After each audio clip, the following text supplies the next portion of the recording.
All right. Hello, everybody. I'm just pulling up my presentation.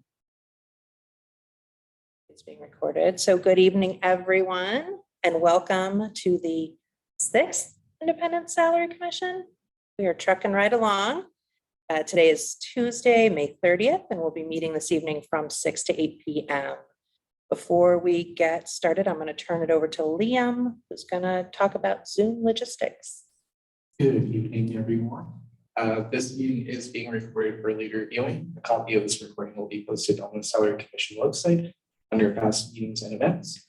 Closed captioning is available. To access closed captioning, click on the CC button on the bottom right side of your screen. You also have ASL Spanish interpretation available at this meeting. You can access this feature through the interpretation button located on the menu controls at the bottom of your screen. Instructions on how to access the interpreters are in the chat. Commissioners, please change your chat settings to everyone so folks listening today can follow along. Please note that your chat is also part of public record. Community members listening in, we have the Zoom Q&A feature available. Feel free to submit questions or comments through there.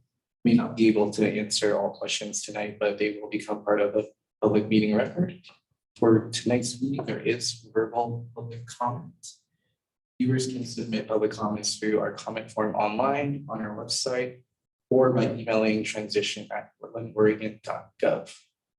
All right, back to you, Jamie. Thank you. Next slide, please. So Commissioner Gill is not here tonight, so I'm going to walk us through the agenda and the commission business. And I realized we've been doing it a little backwards at the previous meetings, not doing the agenda first. So I thought it might make more sense to do that.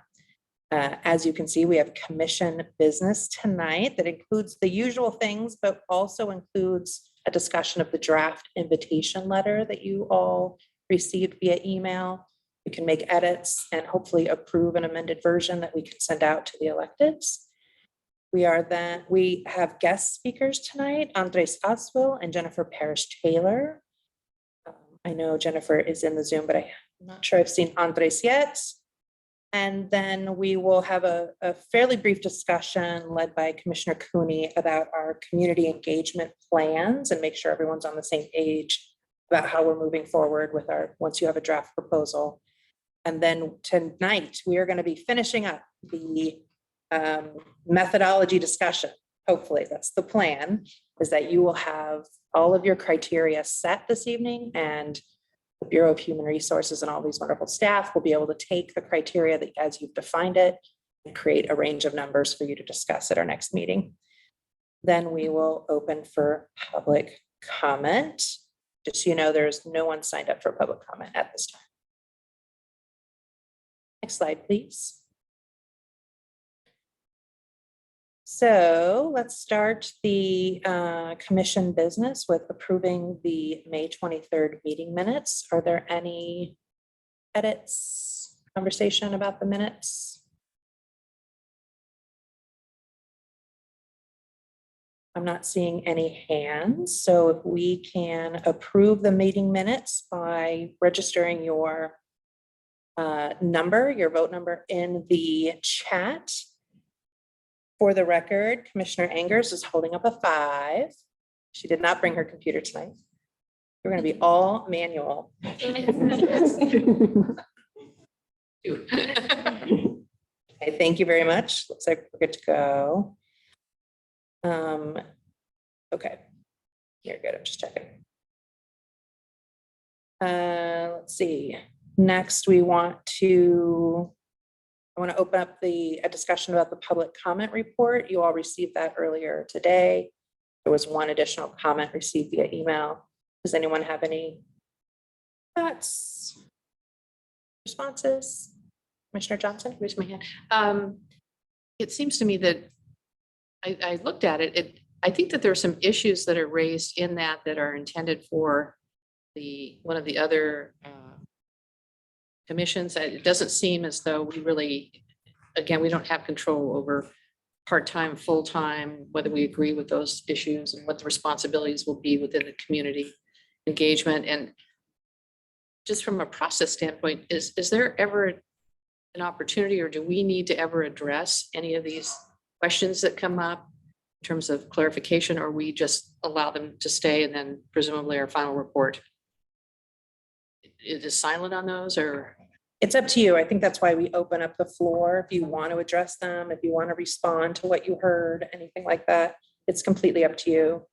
You could also just include, responses in your report. Okay. That would be my feedback on that, is there are a number of issues that really don't touch our mission, our charter, so I'm not sure what we could do about those ideas. Yeah. Thank you. I think sometimes people aren't sure where their comments go, and we do have a shared form. So we share everything that's sent to us, and then you can do what you want with it. Anything else about public comment? Okay. So third, we sent everyone the draft invitation letter drafted by Commissioner Martinez. Commissioner Martinez, do you want to speak to the letter before we open it up for comment? Well, briefly, my intent was to invite folks to comment on the criteria for methodology that was most relevant for the council members, the mayor, and the auditor, and that we want to make it be part of the community engagement as subject matter experts, but making sure that their comments are are in the written form to make sure that we avoid any perception of undue influence.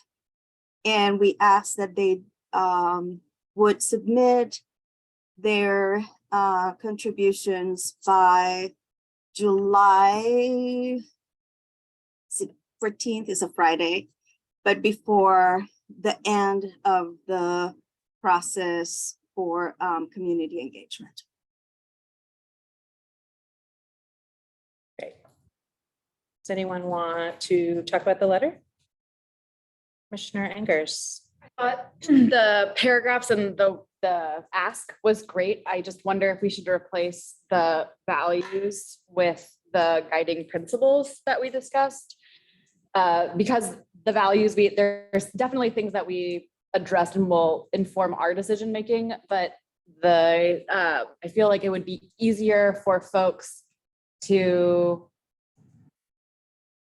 respond to 3 kind of guiding principles that take in, especially because the third one is all of those principles, that it might make it just a little bit cleaner for folks to respond to while still addressing the things we were trying to address.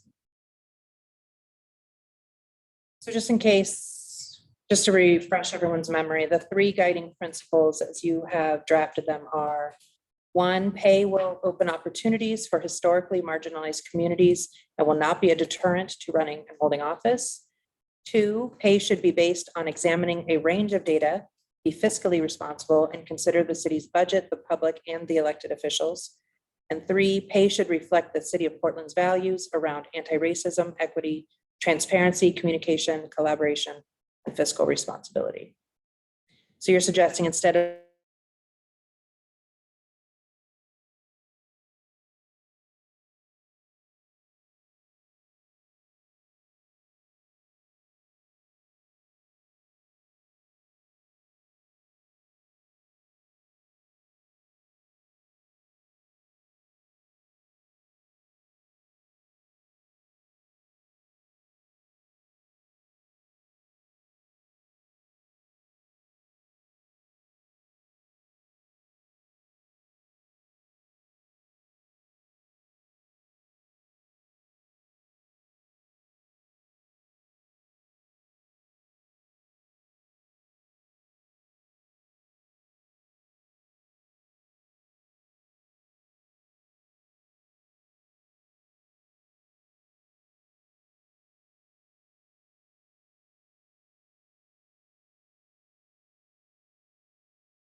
I see a thumbs up. Okay, perfect. Thank you. All right, if that happens again, we're gonna go with Plan B and just be on our individual computers. Sorry about that. Commissioner Martinez, I think we were wondering if you had a response to Commissioner Enger's suggestion to replace values with guiding principles. I agree. Well, that was easy. Are there any other suggestions for the letter? I think y'all did a nice job. Thank you, Commissioner Martinez, for putting that together. Anybody else? Just giving it one. Jean, just the camera defaulted back to the, Oh, okay. there we go. Thank you. Technology is amazing. Okay. So is anyone? Okay, doesn't sound, looks like everyone agrees. We're all good with the letter. Okay, great. We will change that, clean it up and figure out how to send it out. Oh, one last question I want to make sure. You may have noticed in the draft letter that it is, comes from Commissioner Martinez. She has a current kind of co-chair. Not sure if you wanted to list all of your names, if that was fine with you. Just wanted to make sure everyone saw that part. I think it should come from the whole commission, I think everyone's name should be listed. or just the commission in general. The salary commission. Yeah, I think that would be, Commissioners. that's fine. But yeah, I think it should come. Okay. Does everyone agree to that? Come from the whole body? Okay. Sounds good. Thank you, Commissioner Martinez. Okay, I think we are done with commission business and we are on to the next slide. And I am very happy to introduce Andres Oswell, who is the campaign manager for the Opportunity to Serve Coalition. And he is invited to come speak to Jennifer Parrish Taylor. So I'm going to hand it over to Andres to introduce himself. And Andres, if you don't mind, I would love it if you would also introduce Jennifer and let us know a bit about her background. So as we do with all of our guests, we've asked them to speak for about 5 to 10 minutes each, and then we will open it up for questions and discussion. And we have about 45 minutes. Andres. Hey everyone, my name is Andres Oswell. I use he, they pronouns, and I am the campaign manager for the Opportunity to Serve Oregon Coalition. And I'm here with Jennifer Parrish Taylor. She's the Director of Advocacy and Public Policy for the Urban League of Portland, as well as one of the members of the steering committee for the coalition. Jennifer, do you want to go first? Do you want me to go Yeah, first? I can go first. I think it might be helpful to just ground the conversation around, why I got involved, and then we can talk more broadly about what we've been doing as a coalition. So I'm going to do something that I don't particularly enjoy, which is talk about myself. So I grew up here in Portland, Oregon. I'm a proud product of the Portland public school system. I went to the East Coast for college, and would say I really got, for lack of a better phrase, radicalized like most college students, and did organizing, political organizing, and really found my passion for social justice. And that's been my guiding star throughout my professional life and personal life as well. And so that led me to working for unions. It led me to working on President Obama's first electoral campaign, and traveling the nation, talking to folks, convincing them, one, teaching them how to say his name, and then convincing them as to why they should vote for him. And so I would say, I really cut my teeth living in Washington, D.C., and doing that work, but really got tired of that scene and really wanted to come home, and really utilize my skill set to hopefully make a difference in my communities. And when I came home, this is about 10 years ago, I initially thought about running for office. I really saw the importance of public service. My mother, up until her passing, was a public servant for the state of Oregon. And so I grew up with a sense of duty and giving back more to my community than taking from them. But I quickly learned through doing some research how much senators and representatives make in the state of Oregon, and promptly said, I can't really afford to do that. I made more my first job out of college than what most of these folks are making now. And so I say all of that to say that, you know, my story is not unique. I don't have a special set of skills that makes me, you know, awesome or amazing, though I am. But because salary and income was a barrier to access, I had to self-select from not participating. And if that's true for me, I know it's true for a lot of folks. And we've heard that through the work that we've done as part of this coalition. And so I would stress, as you all are thinking through, you know, what a model would look like in terms of pay, think about the folks that, you know, would otherwise want to participate but can't because they can't afford it. You know, I was lucky, well, that's maybe not the right word, but I'm a homeowner, but that's only because I inherited money from a parent that was responsible. And, you know, a lot of folks can't say that. A lot of folks don't have independent wealth. I don't either.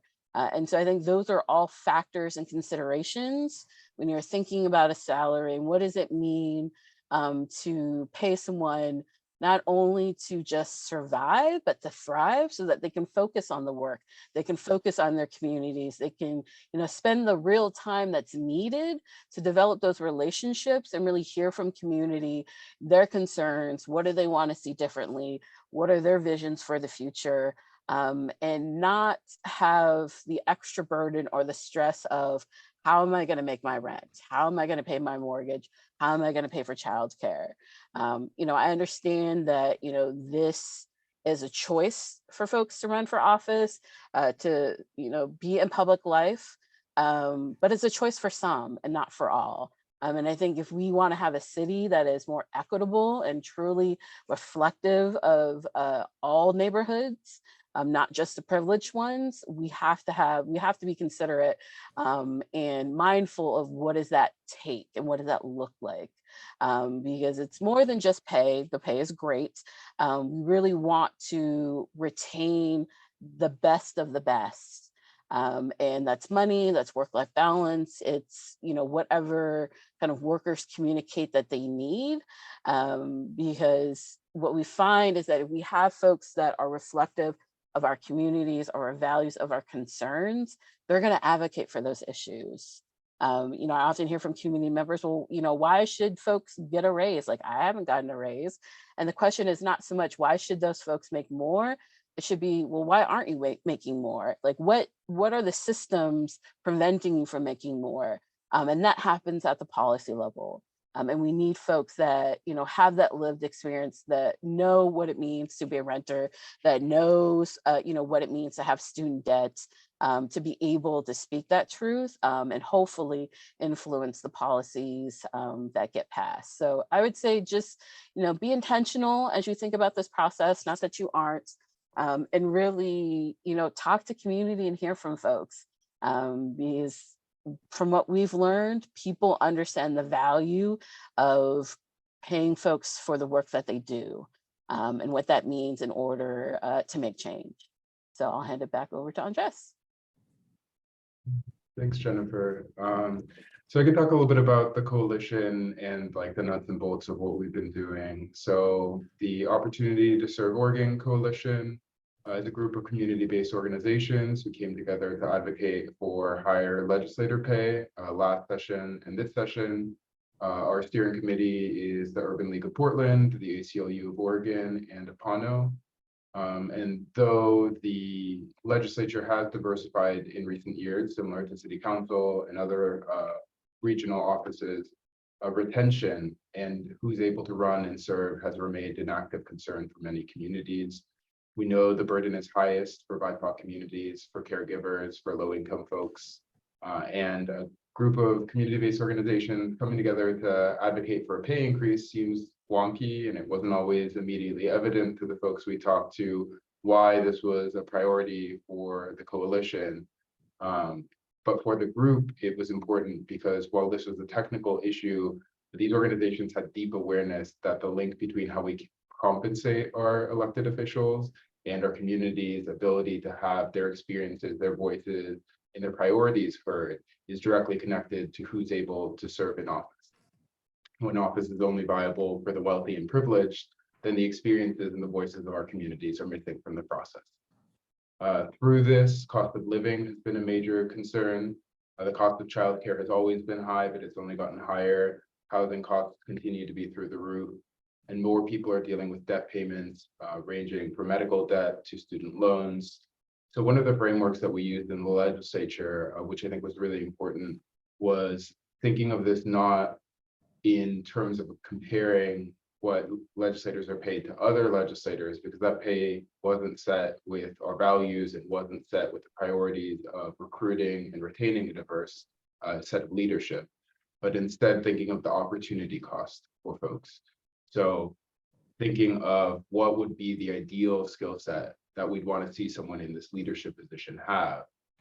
Think of all of like the skills that your HR people, you know this much better than I do, and then think of the other types of positions that that person would be applying for and what those positions would be paying, because that's the trade-off that folks are making, right? They're looking at, if I have the skill set, if I have all of these different things to offer, and I'm choosing how to spend my time, we know no one's entering public service to get rich, but like how much of a loss am I taking financially for my family by choosing to serve in office instead of using these skills in a different role? I think another key takeaway from the legislature and the conversations we've had there is that having a thriving wage is fiscally responsible and necessary. We don't have conversations over the necessity of paying directors or high-level staff a competitive salary. We know that we have to pay them a competitive salary if we want the right people who are qualified to be in these roles. And if we don't, we're not able to recruit top-tier candidates, and more importantly, we're depriving in elected leadership people from living in a true thriving representative democracy. Public service is something that's supposed to be accessible to all folks, not just those who have independent financial means. Portland's been taking a lot of steps to increasing access to public service through the small donor program and others. But if single parents with kids and folks with debt can't afford to make the decision to serve, then we're failing to be able to have the right folks in office. Through these conversations, we've obviously run into pushback. There have been concerns about how this would appear. There have been concerns about the fiscal impact. Again, I'm sure you know Portland's budget better than we do, but at least in the legislature, and I expected similar, the cost of elected salary in the total bundle of the city budget, the state budget, is minuscule. When we talk to budget folks about the act that this was relative to any other package, people would laugh because it's just such a small amount in the big picture of things in terms of the cost, but the opportunity it has to deliver access to communities and to ensure that folks with lived experience are able to serve is huge.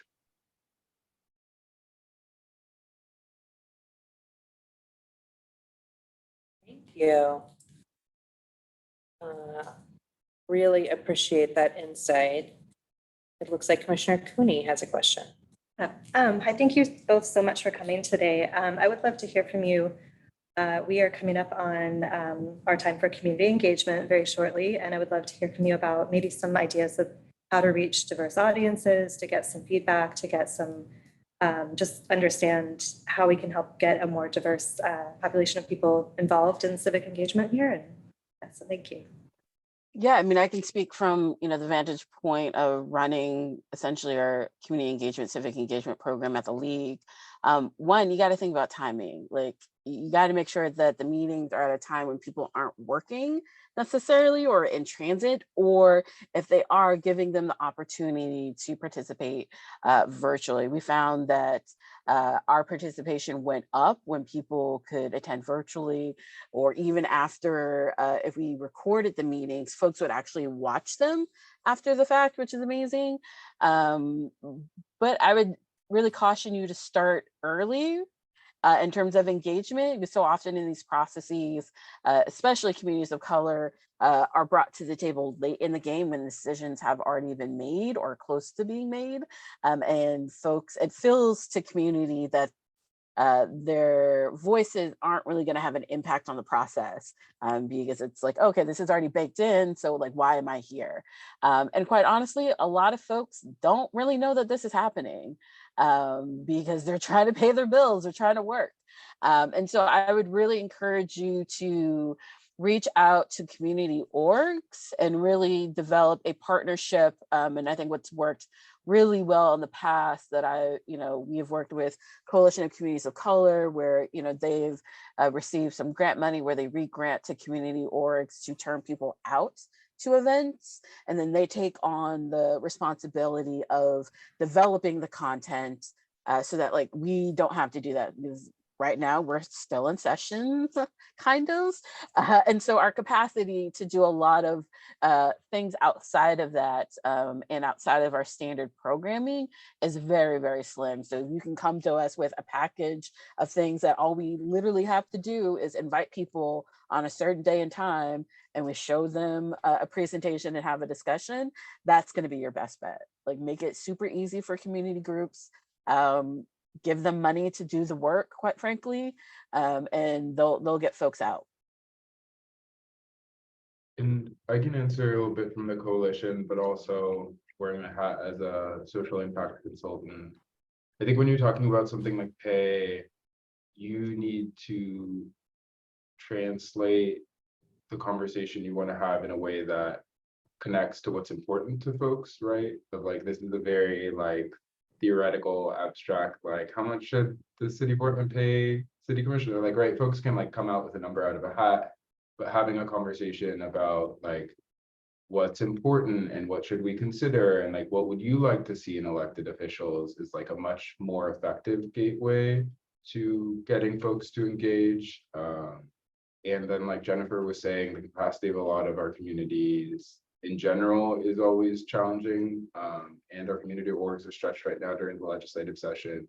But we did a lot of work of going to different organizations who do grassroots organizing, who are representative of the communities they work with, and having conversations with them because they're steeped in the knowledge and the experiences of their communities that shape how we approach the issue, and how we did our outreach.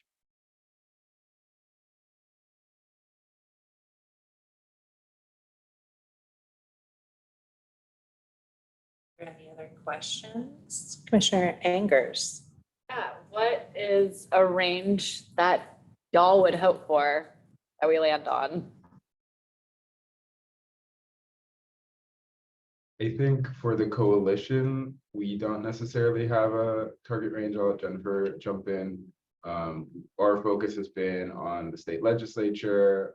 As a result, we've been looking at the thriving wage numbers for the state of Oregon and looking at the different scenarios, right? Of like, what is the family makeup that a potential elected could have? We know the costs in Portland are so much higher.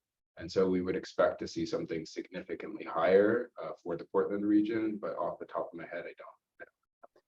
Yeah, I would absolutely agree. I mean, I don't have an exact number, but there are a number of calculators out there that exist that can give you a sense of what a thriving wage looks like. And so I would start there, and to Andres's point, just thinking through the cost of living in the city, and building off of that. And I think just going back to something Andres said earlier in terms around, the expectation and scope of work, I think it's going to be really key in communicating to community why the salary should be what it is. So that, as a citizen, I can expect that my representative is going to be doing X, Y, and Z.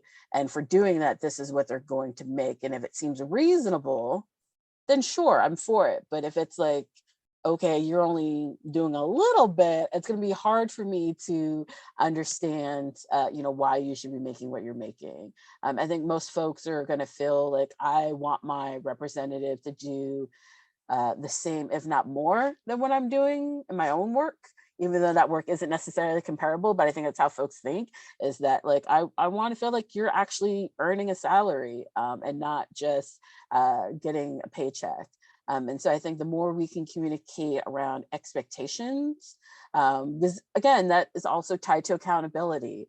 And there's a level of accountability that, you know, hopefully any citizen in the city would have for the representative that is working in City Hall.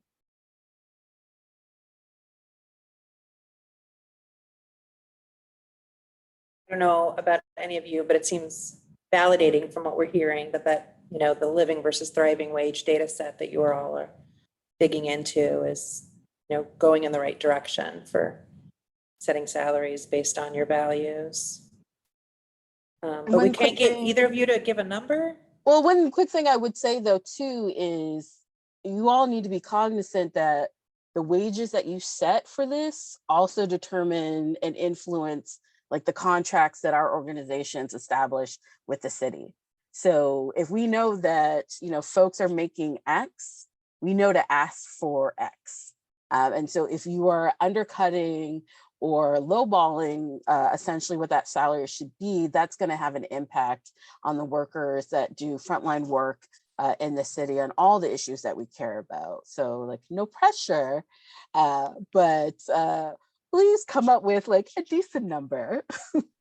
Can I insert right now, just to let you know, I'm not sure if you're aware of it. So I think if I memory serves me correctly, the city council members right now are making $125,000 in fully benefited positions. I'm not sure if you have that number. And is that number sort of like a number that seems, are you shocked that it's too low? Have you been hearing not that that's going to affect, we have other criteria we're looking at, of course, but Yeah. that's kind of where they are right now.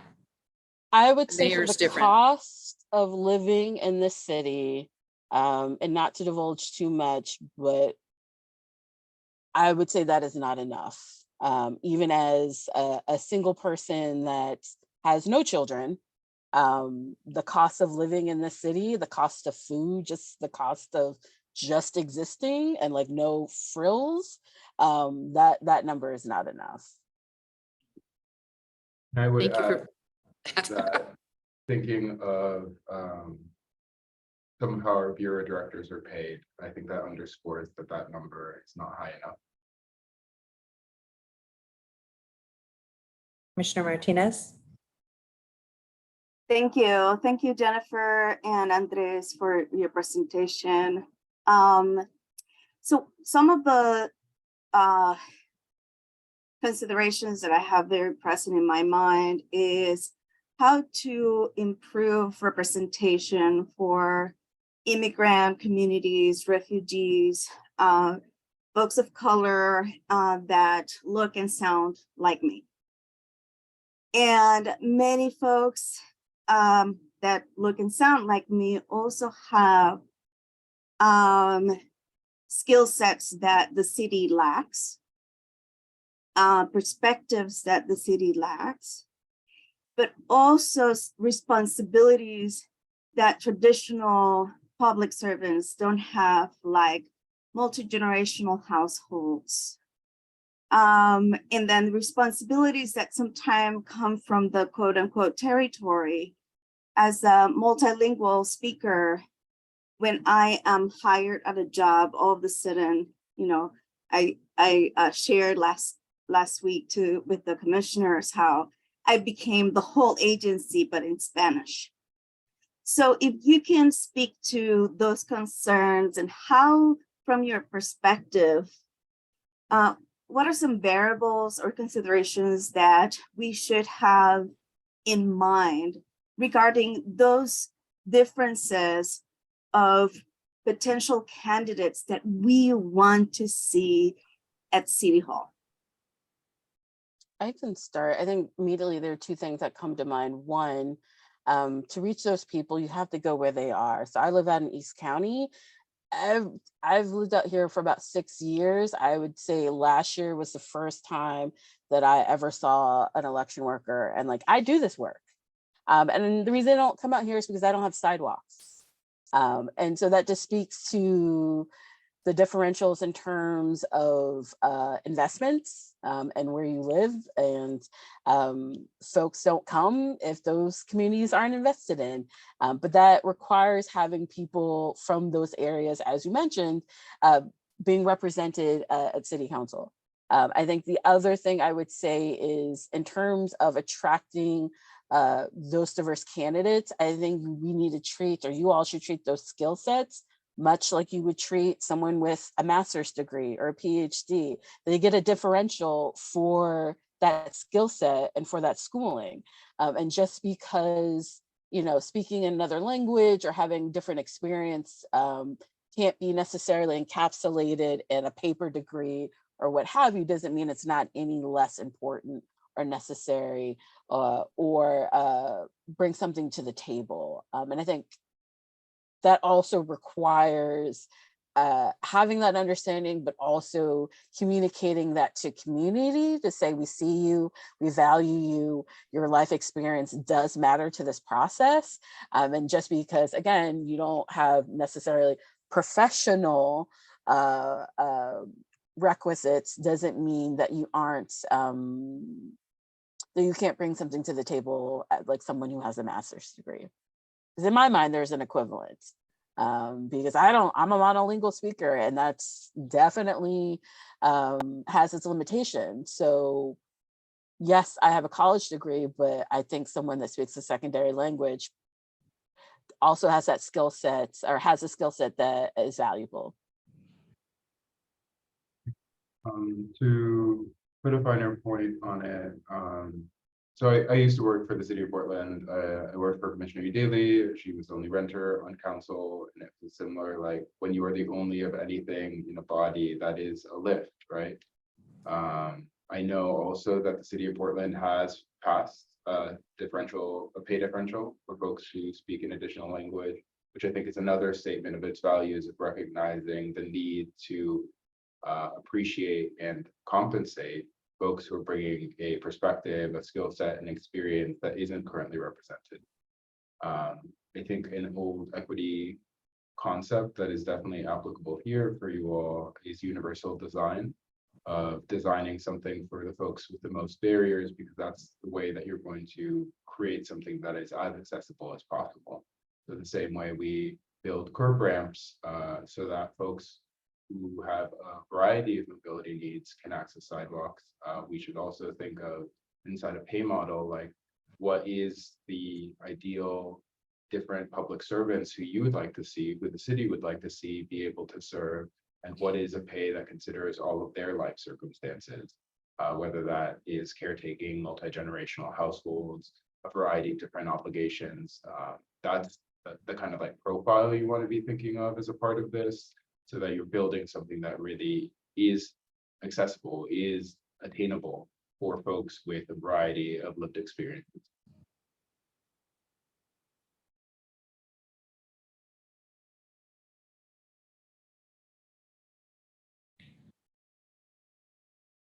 Andres, your comment reminded me, speaking of Commissioner Udaley, about the charter requirement that counselors cannot hold outside income or jobs. And we heard from a previous guest speaker about the need for salary to be something that people can plan for the future with as well as just to, meeting their needs today. If we are trying to incentivize, people who live in low-income communities, people who are renters, they need to be able to plan for that. When Commissioner Daly came to office, she had to give up the one asset that she had in her life, which was the bookstore that she'd had for 20 years. It didn't make her much of a living, but it was all that she had. And she had to give that up to serve on council. And council's salary, as nice as it may be, does not, in today's kind of cost of living, does not allow you to plan for the future. At least that was the experience that I saw. I'm not trying to persuade the council, but was that your experience as well, or do you have anything? No, I think that's accurate. In a way to think of it too in that context is the nature of public service is you can have a very short notice of termination, put it in HR terms, right? Like when a director is leaving, they get a severance package. There's an acknowledgement that there's a cost to resettle. When you leave public office, you're done, right? Like your term is over. It is time for you to find something to do immediately. And so I think that should definitely be a part of the considerations for folks. And also recognizing that putting restrictions like not being able to operate a small business that you've lived off of in place affects folks differently. It hasn't prevented folks from owning real estate, of being independently wealthy and having all of these other financial vehicles. It's only for certain financial vehicles, which again have come back to hurt those who have the higher burdens to serve in office. So I definitely think that should be a part of the conversation and part of the consideration. And I just want to touch on something you said, Jamie, that I don't think you realize just kind of how profound it is, especially for communities of color who often don't have the space to dream of a future because they're in survival mode. So to be able to have a wage that allows you not only to dream of your future, your family's future, but to have some level of joy, which our communities often don't have access to because, again, they are surviving, I think can be transformational. And that, not only impacts that network of people, but it impacts their community. It'll impact the work that gets done at City Hall. And so, I think you just said it in passing, but it's a big deal to be able to do that, because I think for a lot of folks, that is a point of privilege that a lot of people just don't have. And so again, as you all are thinking through the structure and what a salary or wage would look like, those are all the intangibles that I think we often don't consider when these kinds of policies get created.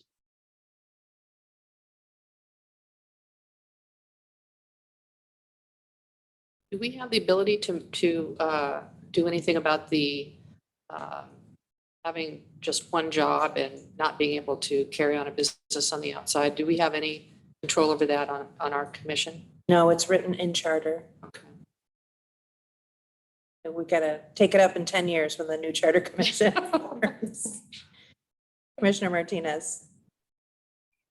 Thank you so much. I have a similar question because this is an idea that I had not considered, the idea of severance packages, like transitional package, that would actually make a huge difference for many folks who don't have generational wealth accumulated, to say, well, for the next so-and-so years, I will do this. And if I'm not voted in again, or I decide, okay, this is my service, how do I take back my life, ensure the financial stability of my family? So I imagine, and I would have to ask this, what is our agency over recommending severance packages or not? But I'm thinking that in any case, even if we don't have agency over decisions, we have agency over recommendations. However, if we use an equitable lens, how would we perhaps, if you have any ideas, implementation? Because someone who has generational wealth can go back to, their lives, and the transition may not be as disruptive, but it might keep me, Ruth Martinez Alicia, it might keep me from that. I cannot afford the transition back, even if I can afford to serve X number of years. So thank you, Andres, for that seed. So because I'm thinking about the impact of that in attracting the potential candidates. that we want to be representing the city. But I'm curious if you have any ideas or recommendations about that.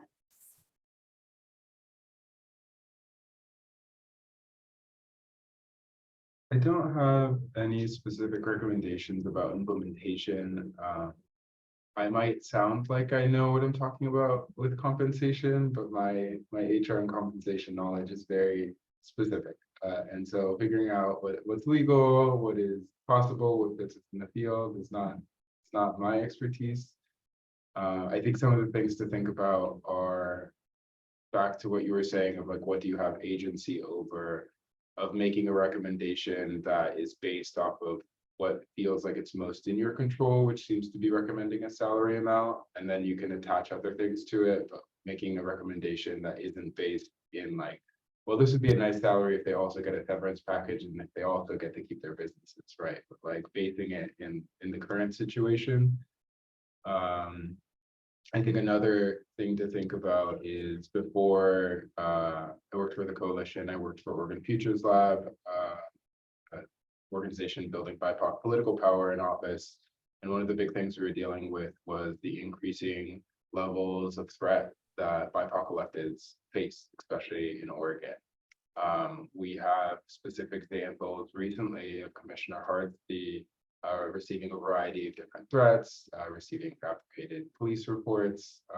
We know the burden that is placed on folks, especially BIPOC folks and folks from backgrounds that are not traditionally represented in office, that they face in an office. We know that that comes with increased costs, right? Like folks need therapy, folks need security cameras, folks need a variety of different like body work and holistic care that comes from the trauma of being an only or one of few in office.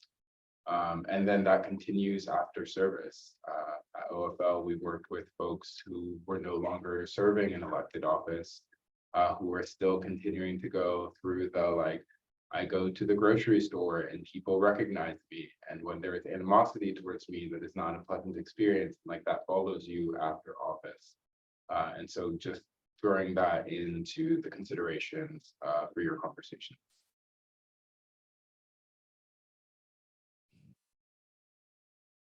I mean, I think I think I would want to see it rooted in merits, because I don't think and this is maybe just my own bias, I don't think I would necessarily want to have someone that has caused severe and demonstrated harm get a package once they leave. Like, no, thank you.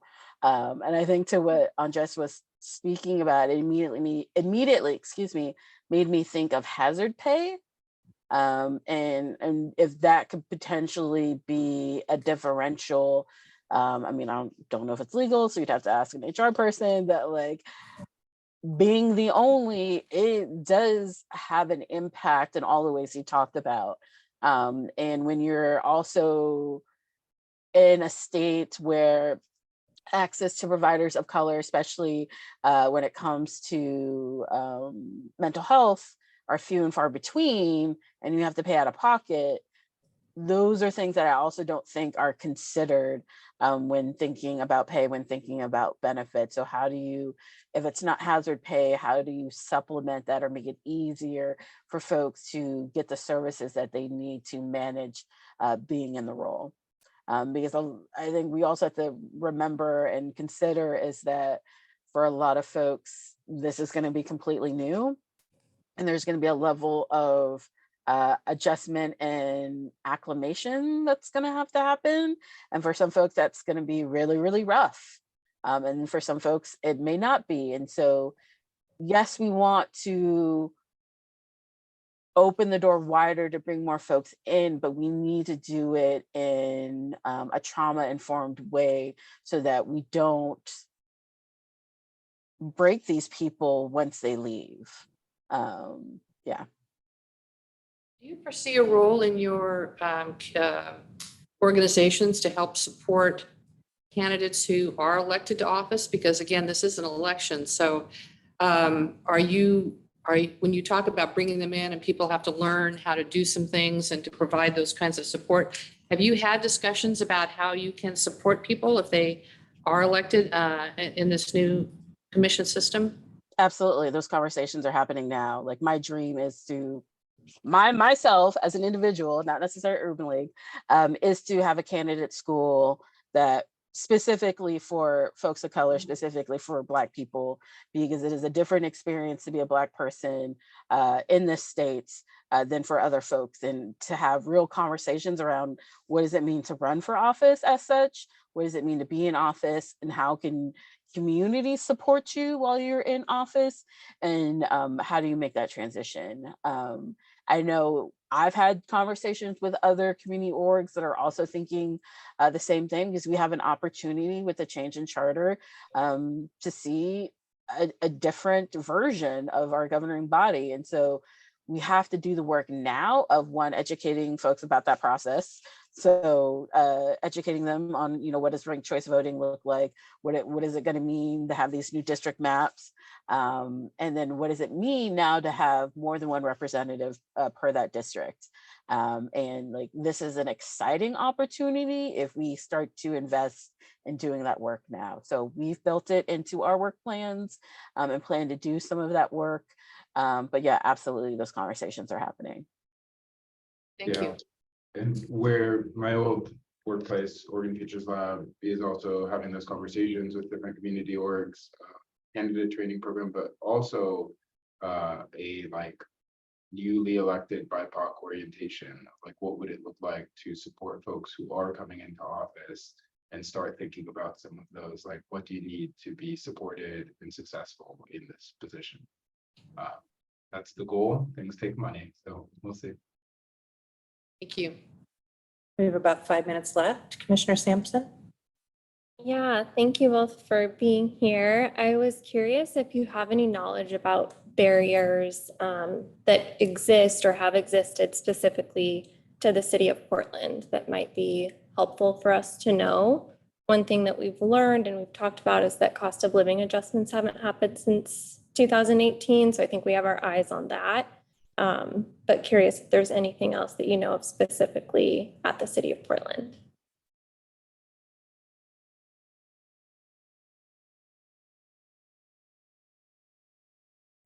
I think a lot of the barriers I was familiar with, the charter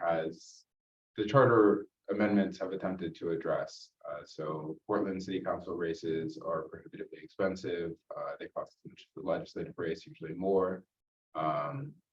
If you don't have rich friends, that is very difficult.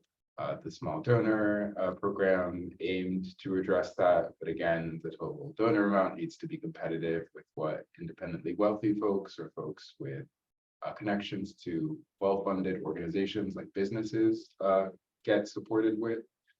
So I think like shifting from a citywide to a lower cost, more focused local election, or like structural changes that have been made. I think when it comes to compensation, it is more focused on, like, I have heard of folks in the community who are directors of community-based organizations, who are respected leaders in organizations, who are considering, like, is running for Portland office something that makes sense for them? And they're having considerations of, like, what is the job security? What is my compensation package? What does my workload look like compared to the work I'm doing? What's my ability to make an impact on my communities? And so those are the decisions that some folks are weighing and thinking through as they get ready to make a decision based off of this commission's recommendation. Yeah, I don't really have anything to add to that. I think that's spot on, because it's really just doing the balance sheet of, okay, this is what I make now, these are the benefits that I get. Is this job going to match that or be better? Because there's no reason for me to leave if it's going to be worse. Especially if you feel that you're in the role that you're currently in has impact, and you see that impact. So our time with our guests is coming to a close, and there are 2 items that I want to kind of close the loop on for the commission before we say goodbye. First is, Barb, I wanted to ask you very directly, a severance package, is that considered benefits versus salary? I don't think it's considered either. I think it's, you know, a category in itself. And some severances are negotiated and some are part of, your outlook when you sign on. I don't know specifically about how severance is determined at the city, but that's something we could find out. And I think this, I will just add that question to the city attorney that we're trying to get a hold of to ask the question about, can you set salaries that have different, what did we say they were, like different caveats to them, different conditions, you know, if this, then that kind of structure. So that can be something that we also ask the city attorneys to address specifically, is can things like a compensation or like a severance package be addressed by this commission? Or if it just has to be included in a recommendations package. I see your hand, Commissioner. One more thing I want to make sure to follow up on is that we've been having this conversation about differential pay and how it may or may not play a part in, you know, what kind of an unintended consequences it might have for an elected office, what kind of implementation would it require for human resources. We plan to invite the city attorney and someone from the elections office to our next meeting to have that conversation face to face so that you can ask questions and really just kind of hash out the, you know, the meat of that issue. So it hasn't been tabled or anything. We want to continue to have that conversation. It is 7 o'clock and we need to move on, but I see 2 hands. So these are going to be the last 2. Commissioner Martinez. Thank you. Part of this discussion also made me think about some of the goals that I've implemented at Oregon Food Bank, that I don't want folks from what we call our equity constituencies work at our organization and be worse off for having come right to Oregon Food Bank, but rather being better for. So that has translated in a great range of work culture issues. And this is not about salary, but it is in many ways part of, there's a word, compensation, total awards or total compensation package, where you can speak to, in our organization, these are the policies regarding racism, regarding classism, regarding sexism, patriarchy, sexual harassment, etc. Because we know, for example, in higher education, in the US, we have about, I think it's 6 in 10 women who survive rape or attempted rape in their lifetime, but for college women, it's between 3 and 4. So for women to go to college, they're worse off. They are more vulnerable and more exposed to trauma.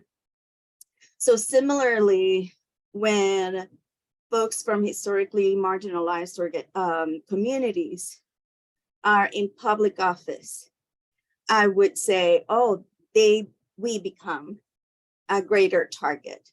So I'm wondering, Barb, if we can talk some more about work culture and things that we could talk or promote when it comes to opportunities for public office, that at the city, these things are part of the work experience that would attract and protect the very folks that we want to increase in representation. So I just wanted to make sure that we put a pin on that as part of total rewards, even if we don't have agency in decision-making, but recommendations for when these announcements go out. Thank you, Commissioner Martinez. It is 7:03. Commissioner Cooney.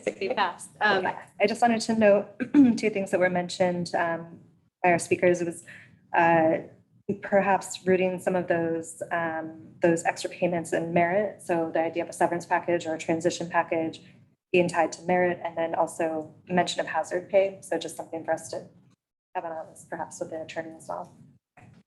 I think specifically to that too, how do you come up with a merit or separation package based on merit for someone who's just lost an election? And I think from a practical standpoint, I think they have to be able, the attorneys are going to have to be able to kind of wrap their mind around how that would work, because that's really what we're kind of talking about is people may have done a great job, but they lose the election. And then how do you then provide them some sort of soft landing? And attorneys are generally speaking not exactly fond of soft landings, my experience. Well, thank you so much to Andres and Jennifer for the really awesome conversation that we just had. I really appreciate you taking time out of your evening to join us. We have to move on with our agenda, but you are more than welcome to stay and listen to the rest of the meeting if you'd like to. But I am going to have to keep us going. Thank you so much. Really appreciate it. You're welcome. Okay. That was awesome. That was our last kind of invited guest speakers. So next meeting, we'll kind of talk about maybe any additional input we're going to get. But let's right now talk about community engagement. So Commissioner Cooney is going to walk us through a bit of what the next 2 months can look like in terms of community engagement. The slides I put together are the calendar for the next 2 months, June and July. I put your notes in there, so you can talk to it any way you want. Call me in if you get lost. It's fine. If I get a little, I'll try my best, sorry. Yeah, that's fine. Next slide, please. Okay, so we're excited to jump into community engagement. It looks like we will be having our listening session mentioned in a newsletter, an e-newsletter. Our goal is to collaborate with other commissions where we can. And so you can see here that the the CO listening session is listed on the 22nd. Our idea is that we'd like to coordinate with them and get some of our information in front of a wider audience, because I know our group is doing great work. We're also a little bit smaller. Our public engagement is maybe a little bit smaller than some of our other folks. So we would love to just piggyback a little bit and make sure that we're reaching a broader audience that way. Let's see here. So I'm trying to make sure I'm capturing everything. No, that's okay. Your notes that you gave to me would cover all of that if you just read your notes. And let me do that. Yeah. Okay. So we are going to work on, as a commission, work on creating and submitting a survey that we can have translated into multiple languages, be shared via social media. We'd like to use our June 27th ISC meeting as a listening session to give the public an opportunity to engage. Goal would be to have a 10 to 15 minute detailed presentation about the work and direction at that time. And then ideally move to each commissioner moving into a breakout room with those attending, along with a note taker, like you said. And so that way we can get direct feedback from the attendees and then come back as a group and share the information together, hear what ideas have been gathered.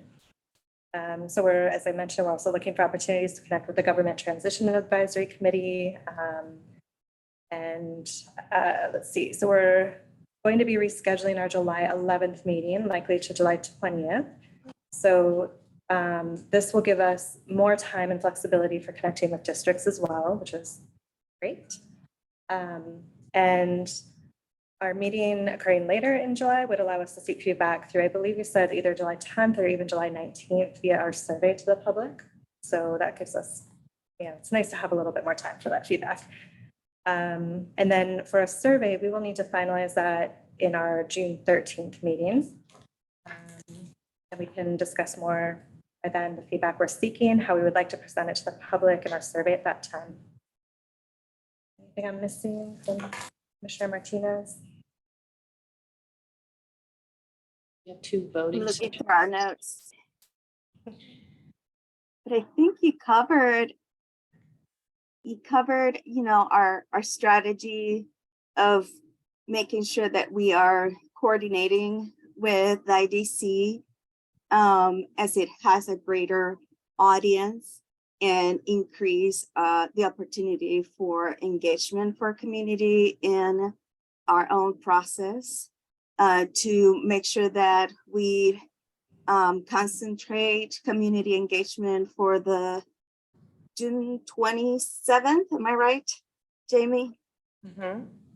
Yes, the June 27th session, to engage, of course, our own networks, not only the networks that the city is connected with, to make sure we have a great range of diversity.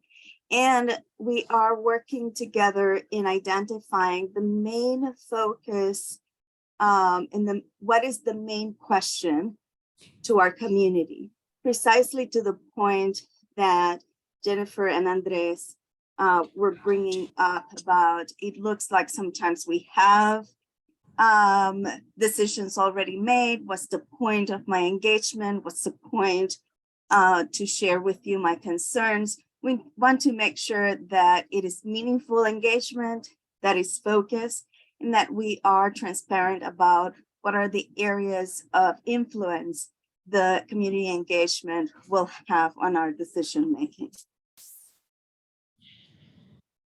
So I just want to make sure everyone knows the kind of very specific points. There are, some decisions this group will have to make about this. As you've heard from Commissioners Cooney and Martinez, we are going to kind of piggyback off of other transition things that are happening. So when you decide your proposal and we decide to release that proposal and survey, which will happen the week of the 12th, you can see on the map, the first thing that's going to happen is that survey and that information is going to get attached to our transition progress report that goes out to a wide audience by the end of that week on the 16th. That's July 12th or? This is June. The Okay, calendar you see right now is June. okay, so the report's going out, it says the 12th. Is that not on this calendar? I'm confused. If you see the next ISC meeting is June 13th. That's going to be the day that you've Okay. set I up see, okay. your proposal. We do the survey. Got it, okay. We'll then, get that ready to be publicized by the end of that week. It may take us longer. It takes about 5 to 10 days to get translation of all of that material. We will get all of that translated, but it will likely be in time for the listening session. So the following week after it's released on the 22nd, the City Organization Project is holding a large community listening session. So you have the opportunity to table at that meeting if you'd like, which means one or more of you being there with some information about the salary commission. We're thinking about maybe getting some tablets so that people have the opportunity to maybe take the survey in real time.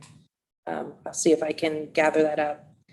And then you will be holding your own listening session the next week on the 27th in place of your regular meeting, unless you say no. I'm saying this as if you've already decided, but please push back if you're like, that's not what we want.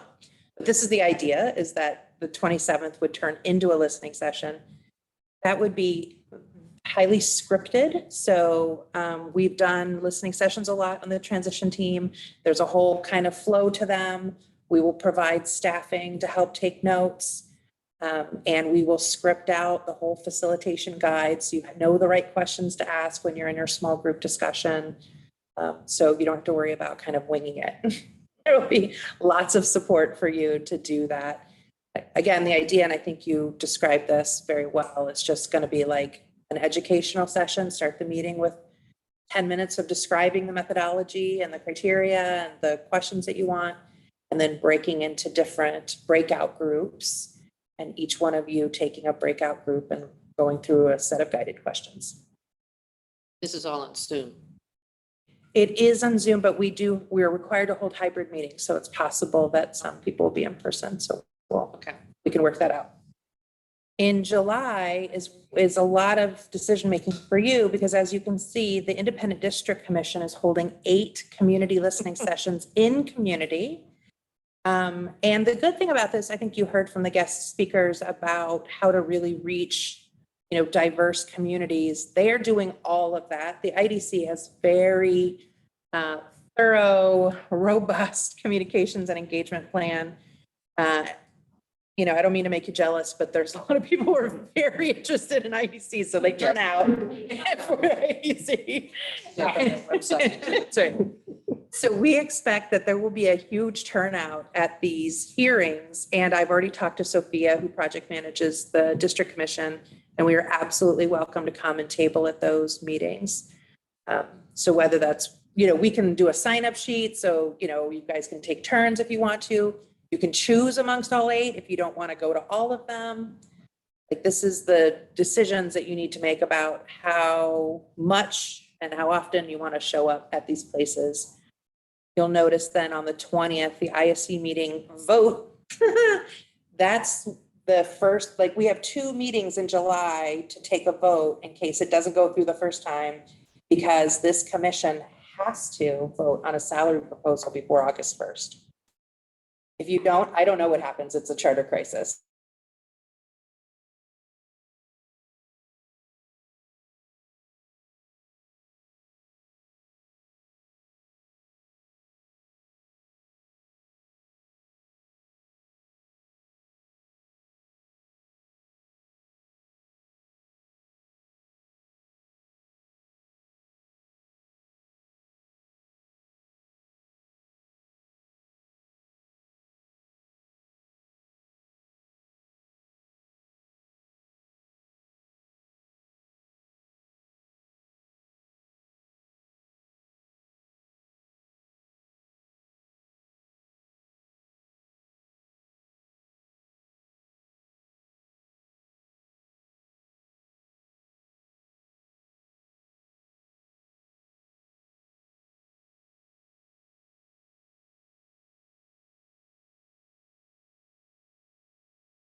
Back? Are we back now? Okay. We're back. Sorry about that. No decisions were made, I promise. I told everyone to stop talking. Okay.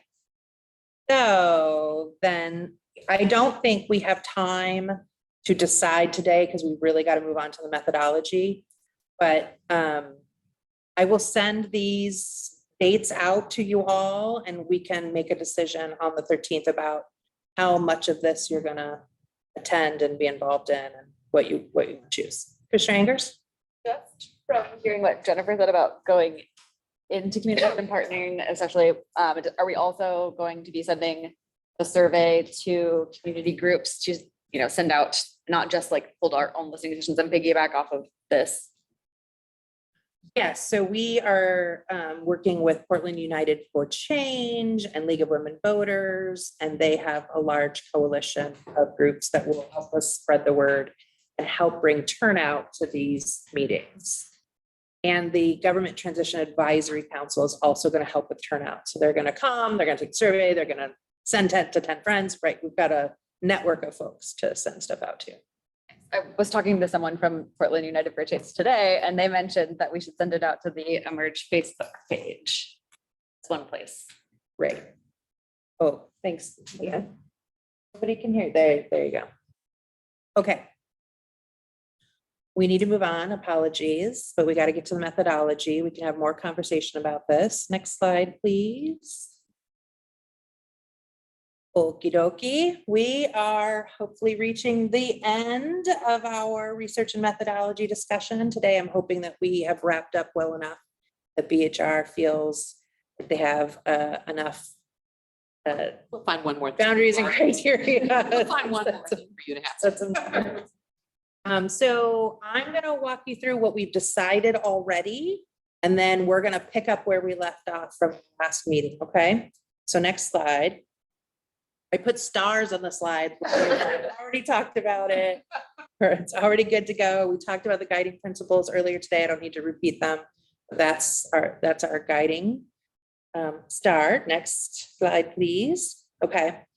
This is and I'm starting to get it. I didn't get it at first, but I'm starting to get it, that this language is the framework. It's kind of the package that you will insert in terms of bullets, the criteria that you've set with the other pieces of research, if that makes sense. So last time we talked, we had some edits to this language, and I've highlighted in yellow the edits that were made. The first is the data set that you decided on, the criteria you decided on for the wages of elected officials. That's been inserted into this language. If you remember, you decided to consider the current wages of elected officials for the 23-24 year with cost of living added. So that's been inserted. And then the other conversation was about changing the language from the city of Portland decided these are full-time to the charter commission decided these are full-time.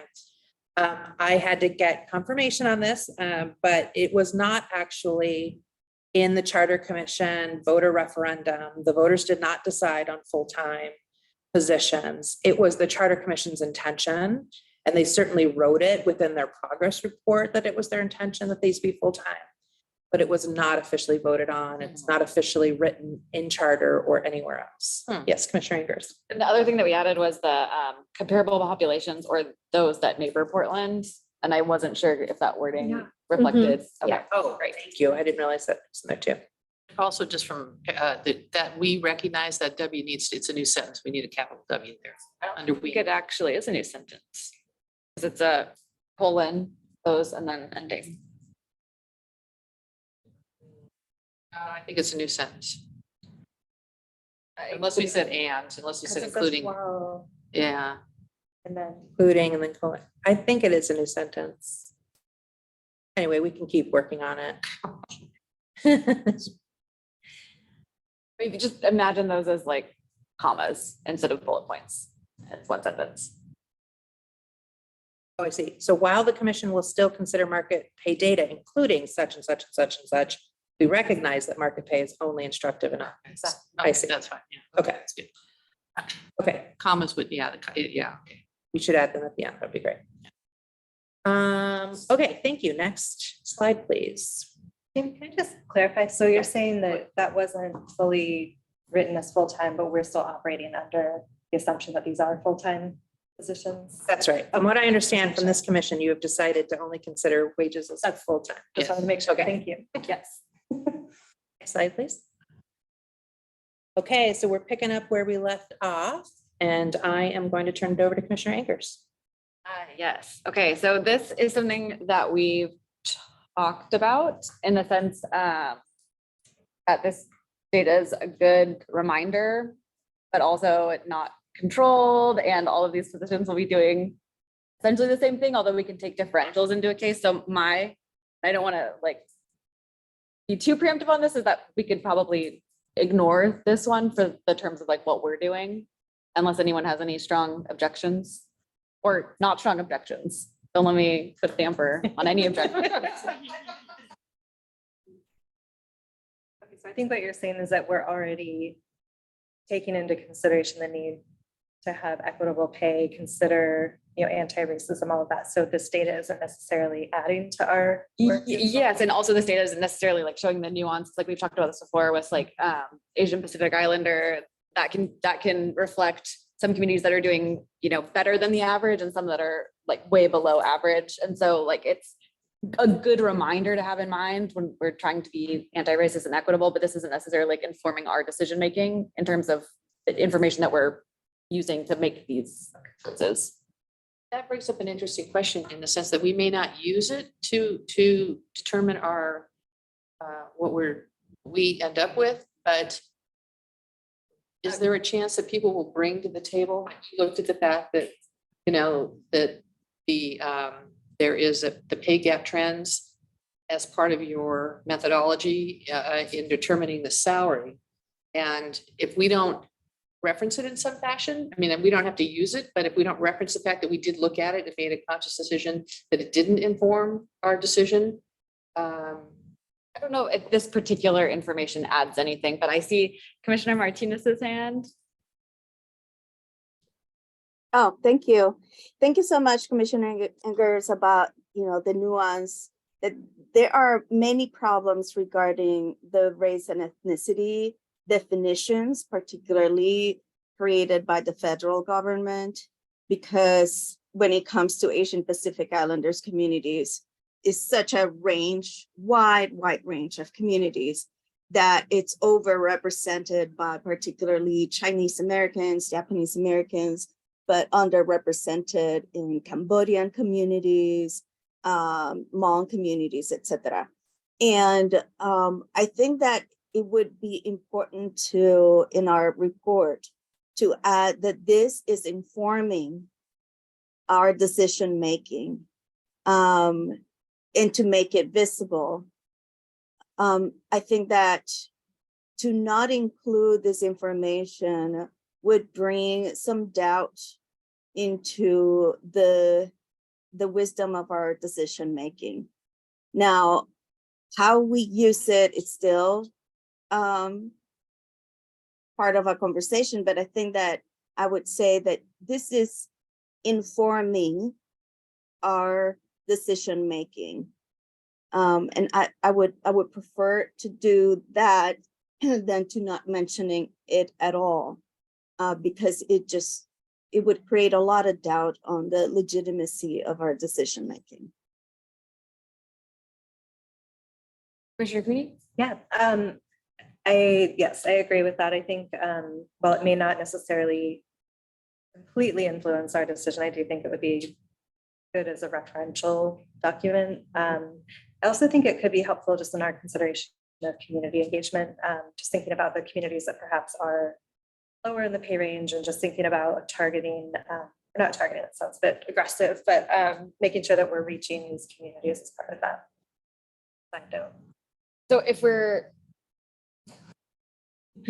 using this in our structure, we have to, we don't have like an addendum as far as I know of the documents. Like it's a, Jamie, maybe I'm misinterpreting. I don't know how I would reference this in like how we're using it to inform our decision making, just based on the fact that acknowledging that there is a pay gap and that's very important, but acknowledging like the specific numbers may not be as important in this decision because we're not paying differently based on, they're the same numbers for everybody, unless we want to do, or we'll do the differentials. I'm not phrasing that correctly. I'm just not sure how we would put it into our, like, absolutely, we should acknowledge that there is a pay gap, that we're centering the folks that are most marginalized, have been historically marginalized, but not necessarily like this slide and these numbers is what I'm saying, if that makes sense.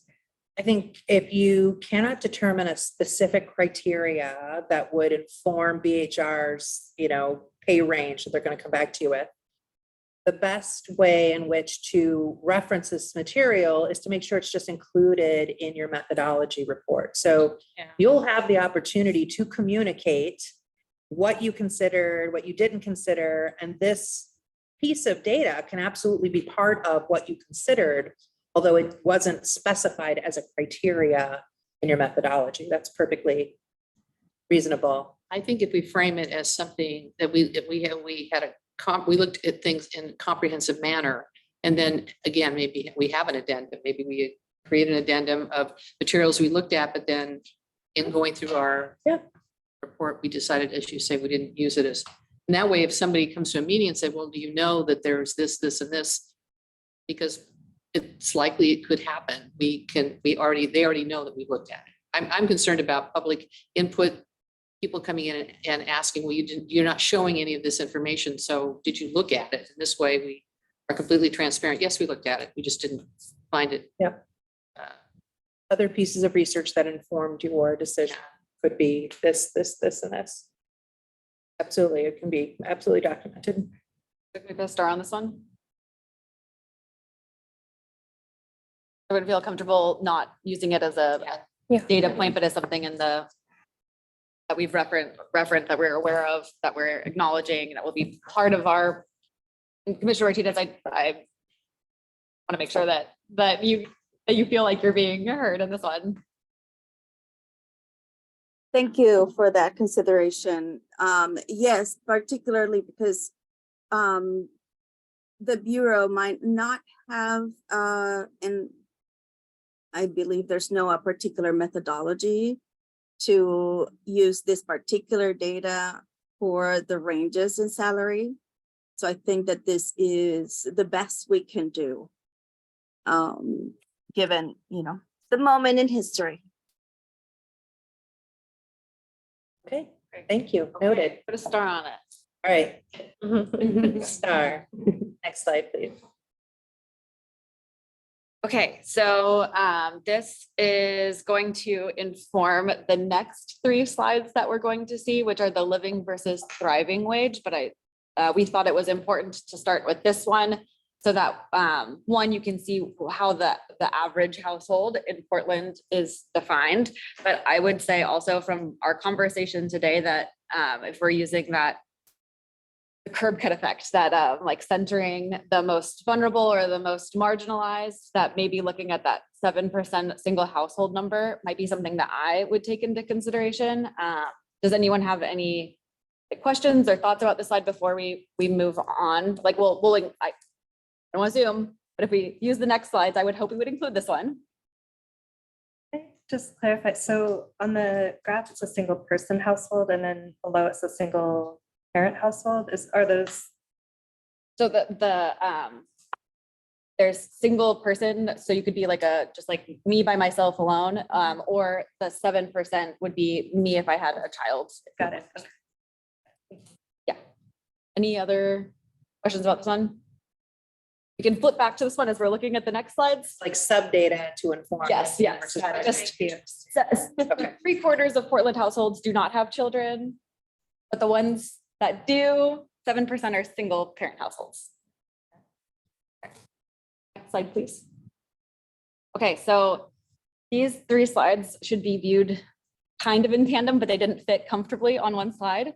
And so what you're seeing on this slide is the living and thriving wage for one adult with 0, 1, 2, and 3 children. So this 25% of folks or 26% of folks are living in single person households. And so that would be with 0 children. But for the 7% of single parents, that could be 1, 2, or 3 children. The data isn't broken down beyond that.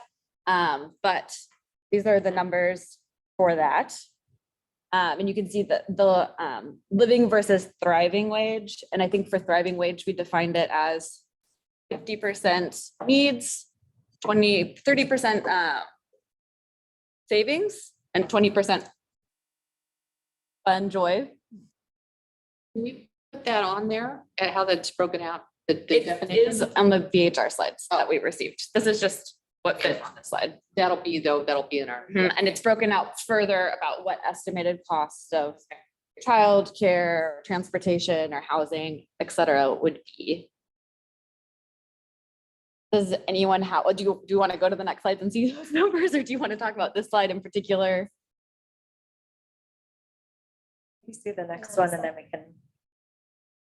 Okay, so this slide is 2 adults, 1 working outside the household, 1, I mean, in the 0 children household, that sounds like a great situation, but otherwise you're doing some caretaking.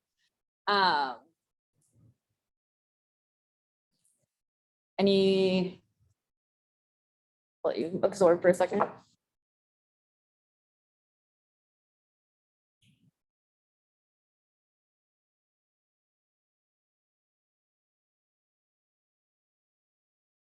Okay, seeing some nods. You want to see the last slide? Okay, and this is 2 adults, both working, and this is total wages. So if you're looking for 1 person or 1 commissioner, unless we're a 2 commissioner household, would be half of this amount to consider.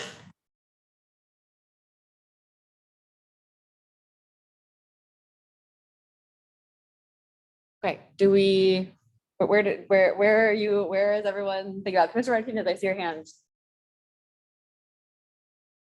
Yeah, I mean, this is very informative and I'm very grateful for the data of living and thriving.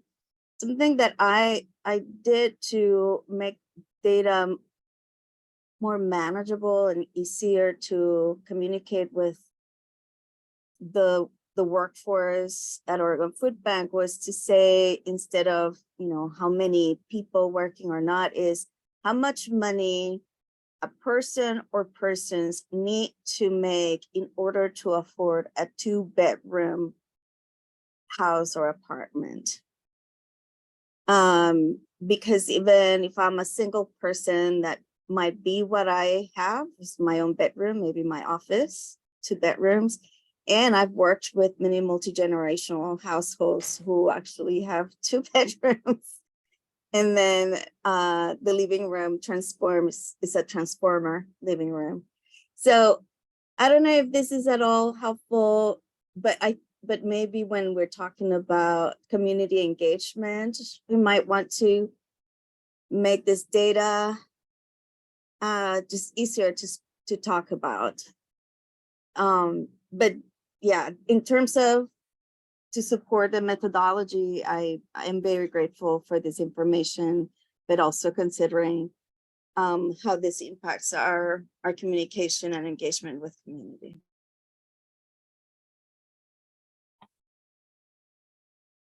Anyone else have any? One thing I know we're gonna get more information on the definition between living and thriving, but since we start referring to it, could we have the definition on the first, because as we're looking at charts, people are gonna go, what's the difference between living and thriving? And rather than wait to get further down into this section, and just have living equals this, thriving equals that, so that as you're looking at these, you have that definition at least partially in your mind before you get to the real. There is on the page, not to, the slides are messier, but there's like a single page, everything's on the one page, and there is a definition of thriving on it. And it comes before these charts. It comes in the chart, like it Okay. comes like right before it. However, as a commission, Commissioner Cooney, it's your hand. That's okay, go ahead. Oh, okay, I was gonna say, as a commission, we've heard from multiple speakers about the need for a thriving versus a living wage. Do we only want to consider a thriving wage? Or do we have to consider a living wage? It will make BHR's job much easier to only have one number.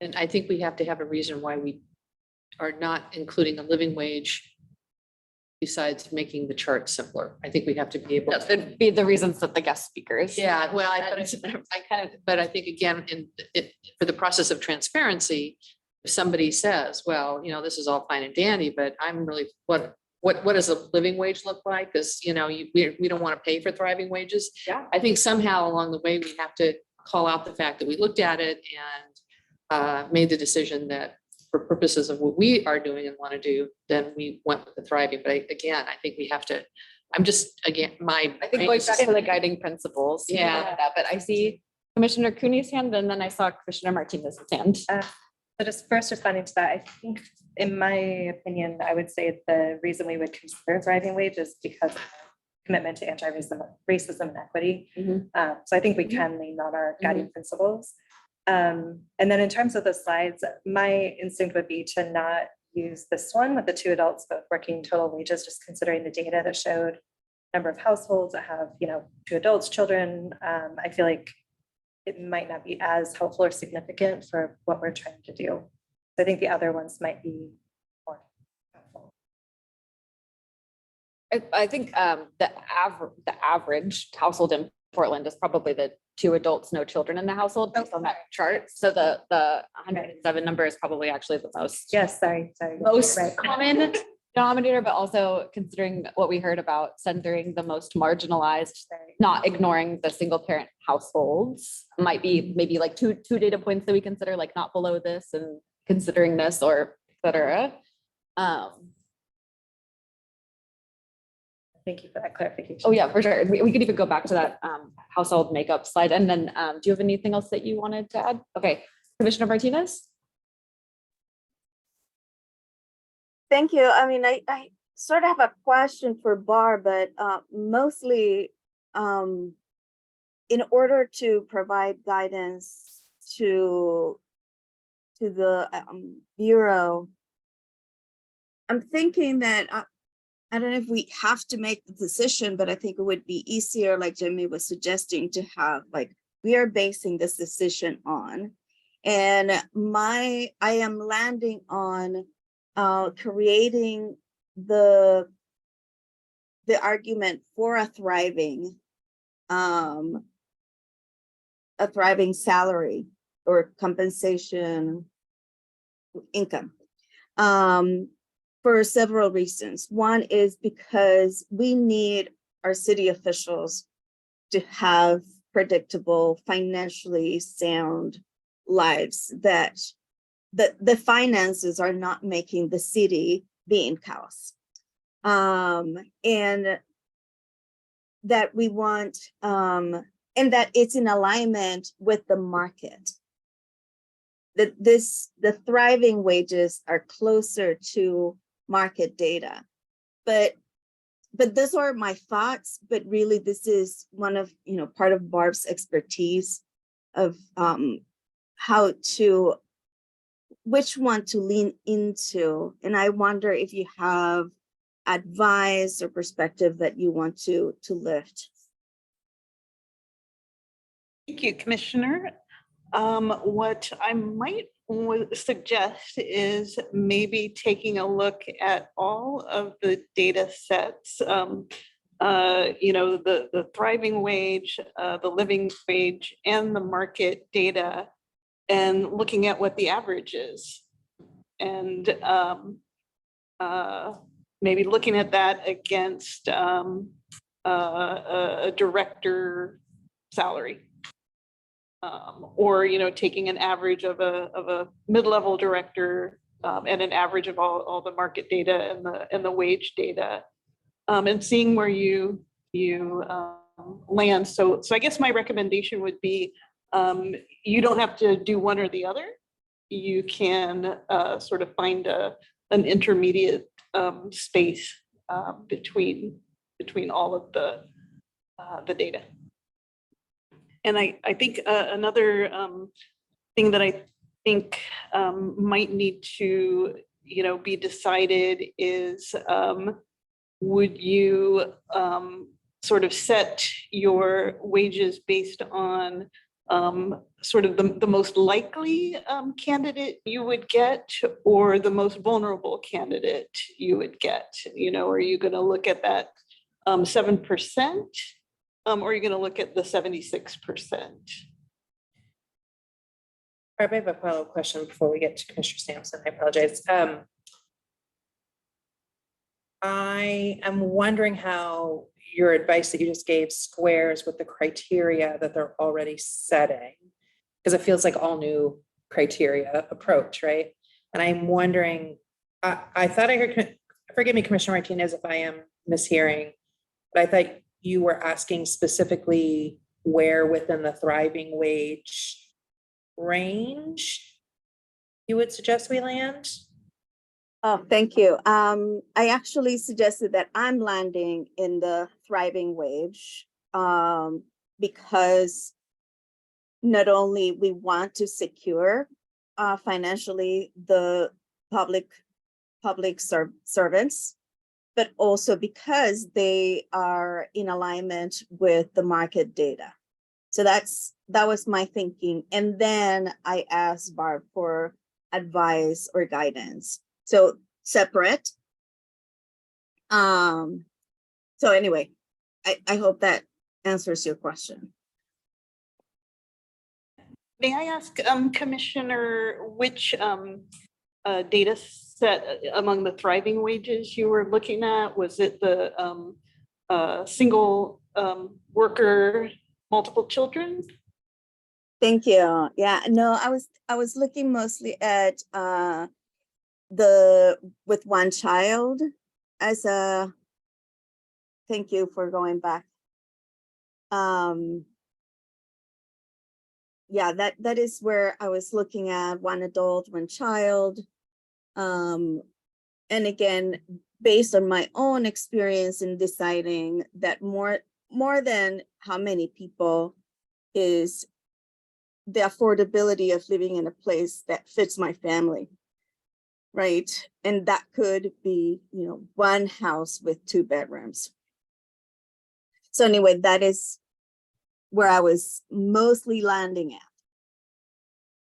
In fact, that is very similar to where the commissioner's salaries would be with the cost of living increases. Mhm. Just really curious. Sorry. I have to interrupt, Commissioner sorry, Sampson. because we are at public comment time. So I just need to pause us for a minute to see if there's anybody present who wants to give public comment. If you could pull up the public comment slide, just so I can give a little talky talk on public record. I'm getting there myself. Okay. So this is a public comment opportunity. Community members have the opportunity to sign up to make public comment on the website. Nobody has signed up. And so we would then turn to people who showed up to testify in person. Nobody has arrived or signed up to testify in person. So now we open up the floor to anyone online who has not signed up but would like to testify. And if you would like to, please let us know by raising your Zoom hand or putting a note in the Zoom Q&A for us. I'm just going to give it a second. Is there anybody participating who would like to provide public comment tonight?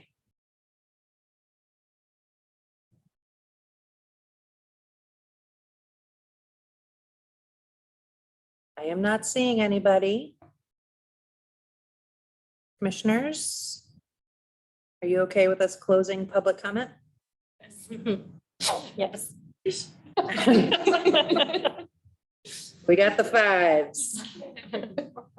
All right. Okay, back to business. Thanks for letting me interrupt you. It was Commissioner Sampson first and then Commissioner Thompson. Yeah, I might feel better now knowing which column we were honing in on, like the one adult, one child. Just as we get up further, the numbers start to get really high. And I have 2 kids myself, so I understand how expensive it is. But I think if we are considering some of the larger figures, that we would also want to take a look at benefits and the premiums, because that's also a huge out-of-pocket expense. Not only when you have a health issue that you need to go into a doctor for, but just the medical premiums. And I don't know like exact numbers, but just talking to friends and family in the private sector, $700, $800 is a normal premium, and government can be like $100 to $150. So I think I already feel reassured knowing which columns we're possibly leaning towards, but if we do start looking at some of the higher numbers, I think I would want to consider some of the other compensation elements as well. Yeah, and if we go through 142, if we go to the next slide, you can kind of see their similar ranges. for Yeah. One child, and then the next one.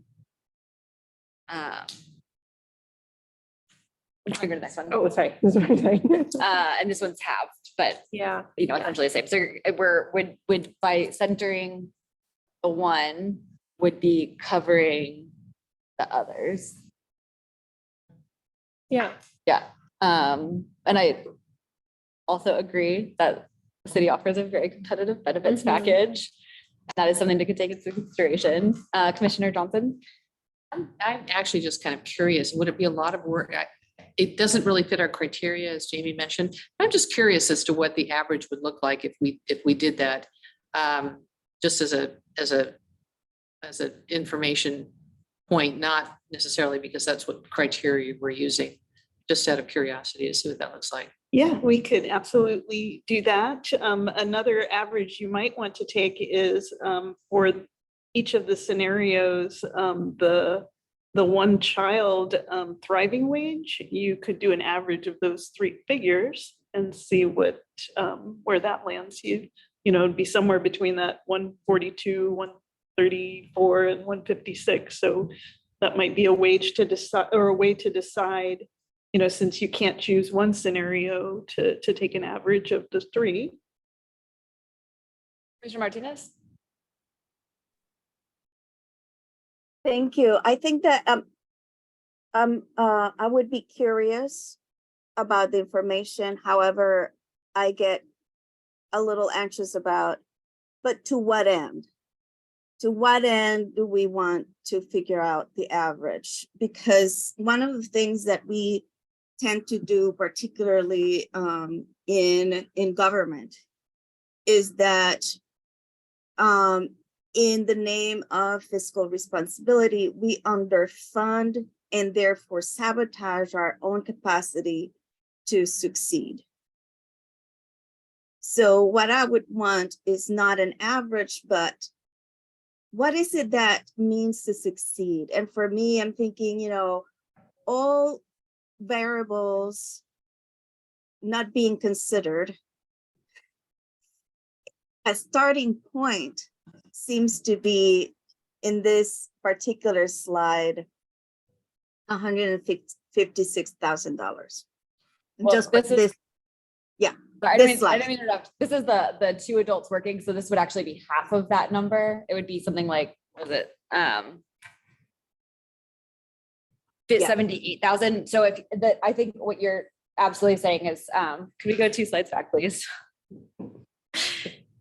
thank you, Yes, yes, which is a very similar range number, but that's probably when I'm thinking about centering the most marginalized, I'm landing on 142, hearing what Commissioner Martinez said before about the 2-bedroom, and it's less about what the number is and more about what it represents. And that we're not saying like, oh, the average of the average, you know, is a childless household with 2 adults and therefore 78 is the right number, but saying to enable somebody who is a single parent, who might be only be in the 7%, but who has not yet been able to run, that's important to put that person at the center of where we're designing. But that is my take. I would love to hear from other commissioners.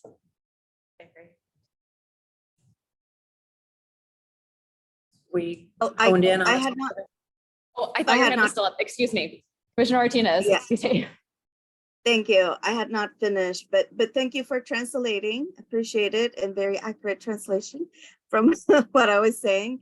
But also, I have offered the concept of a range and steps. So for me, 142, for example, for council member, would be that this is a thriving setting for success, a person to enter, to live in Portland and to have a thriving wage that is perhaps a single parent, right? But then I would like to still consider what would it look like to have a range instead of only one salary. So for me, this column offers a good idea of a starting point. And not, because I don't think that this considers the many variables that we have discussed in the past and that many of our speakers have lifted in the different presentations. Now I'm done. So what I'm hearing is a suggested proposal that your criteria to use for the living versus thriving wage data set is to set a floor of a 1 adult, 1 child household for consideration. That you wouldn't consider salaries below that amount, and that would be the, is that what you're suggesting, that is the floor of the salary range?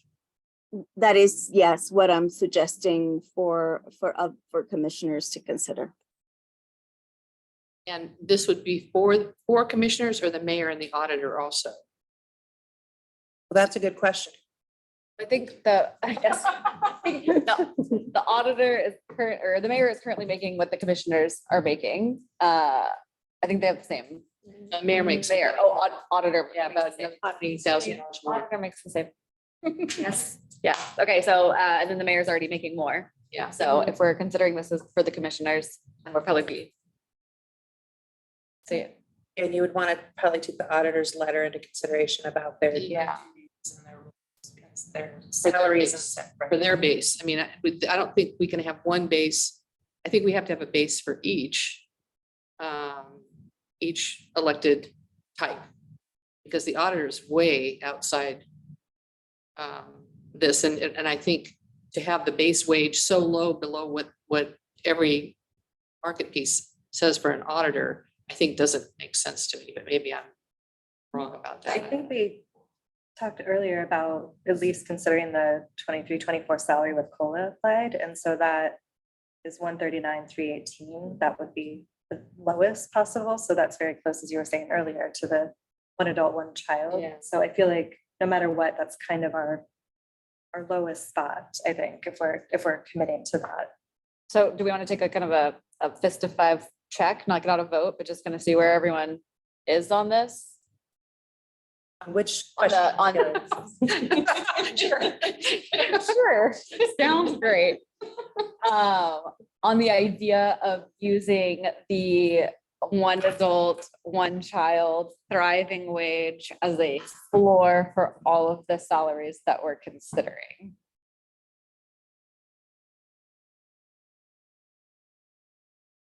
We haven't talked about the mayor whose duties are less or same, equal. More, both. Or, yeah. More. So we got a 5 from Commissioner Martinez. Would everyone else like to log their No. vote, please? You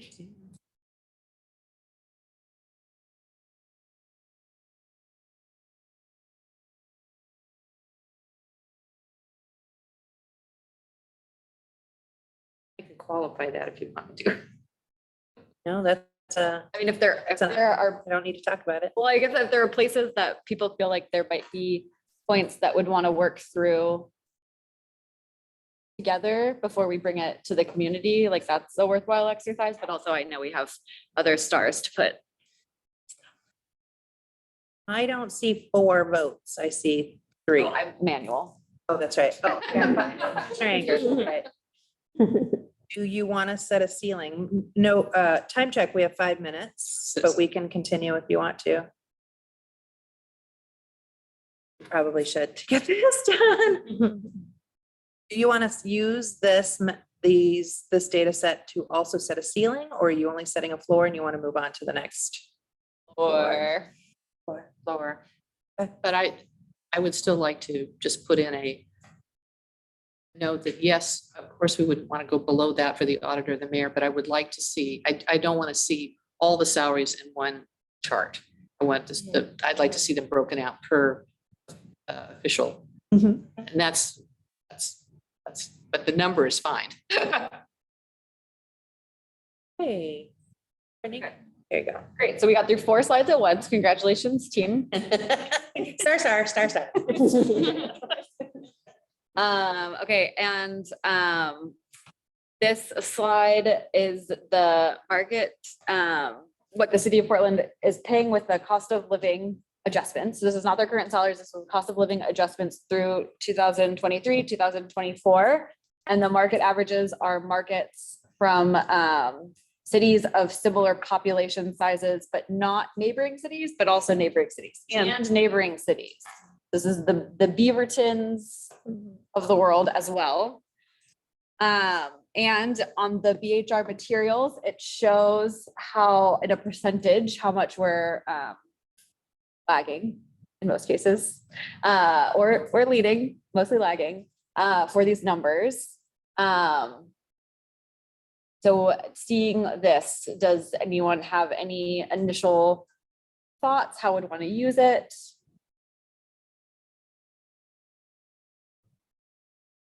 I think this is the last one too. Is there one more? So excited. And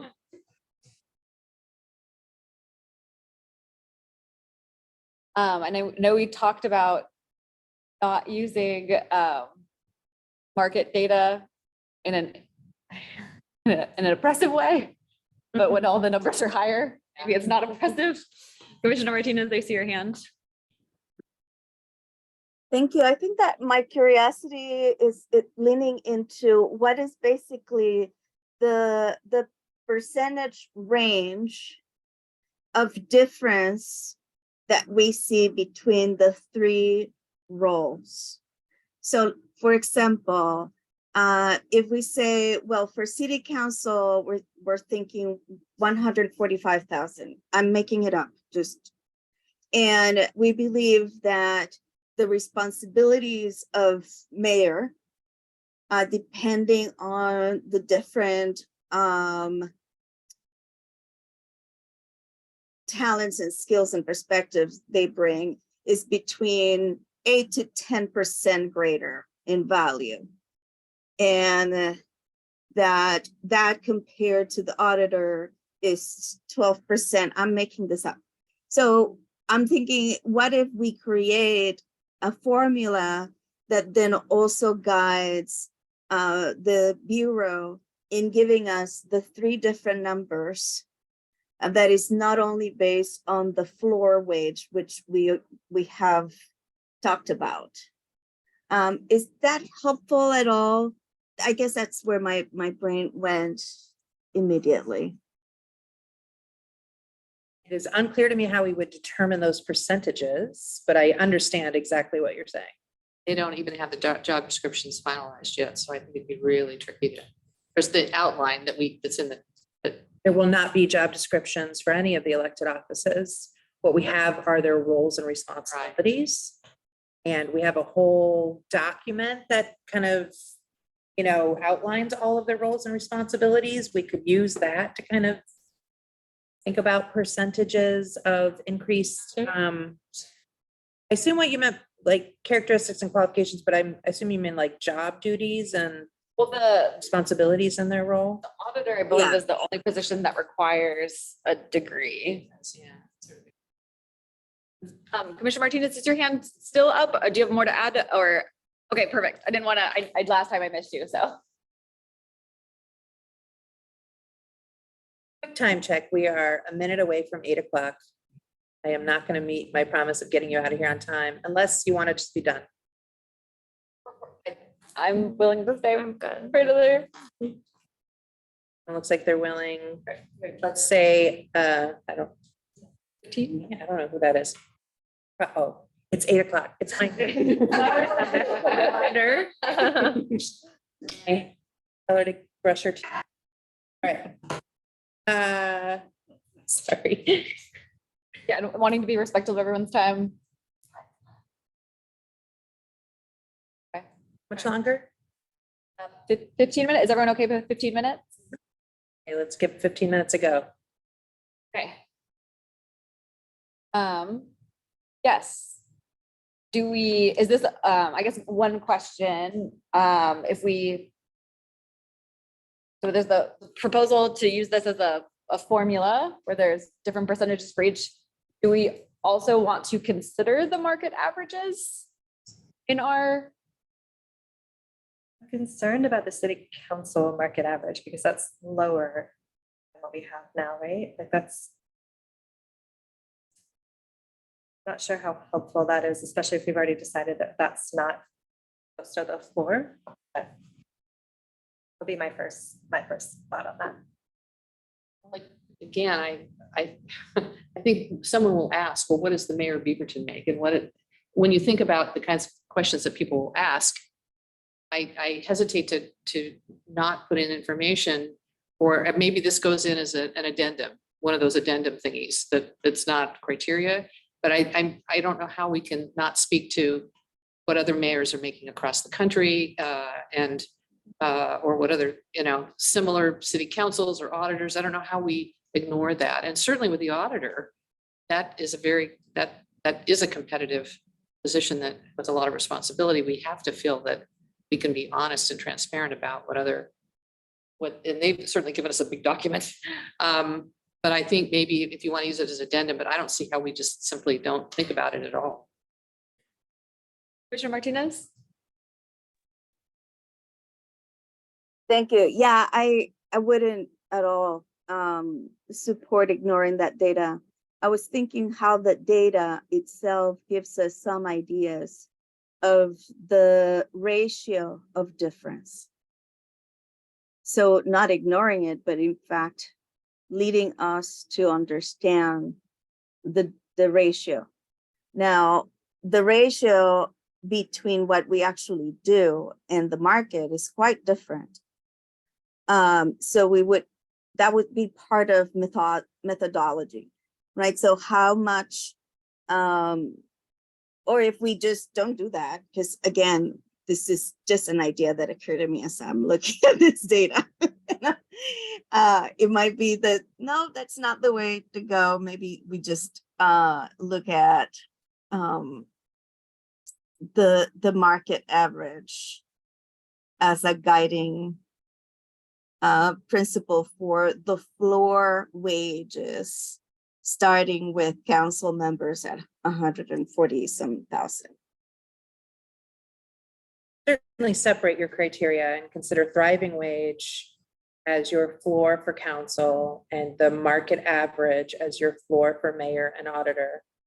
And then make adjustments based on community feedback and or this ratio quotient that you're talking about, if we are able to put something together that makes sense.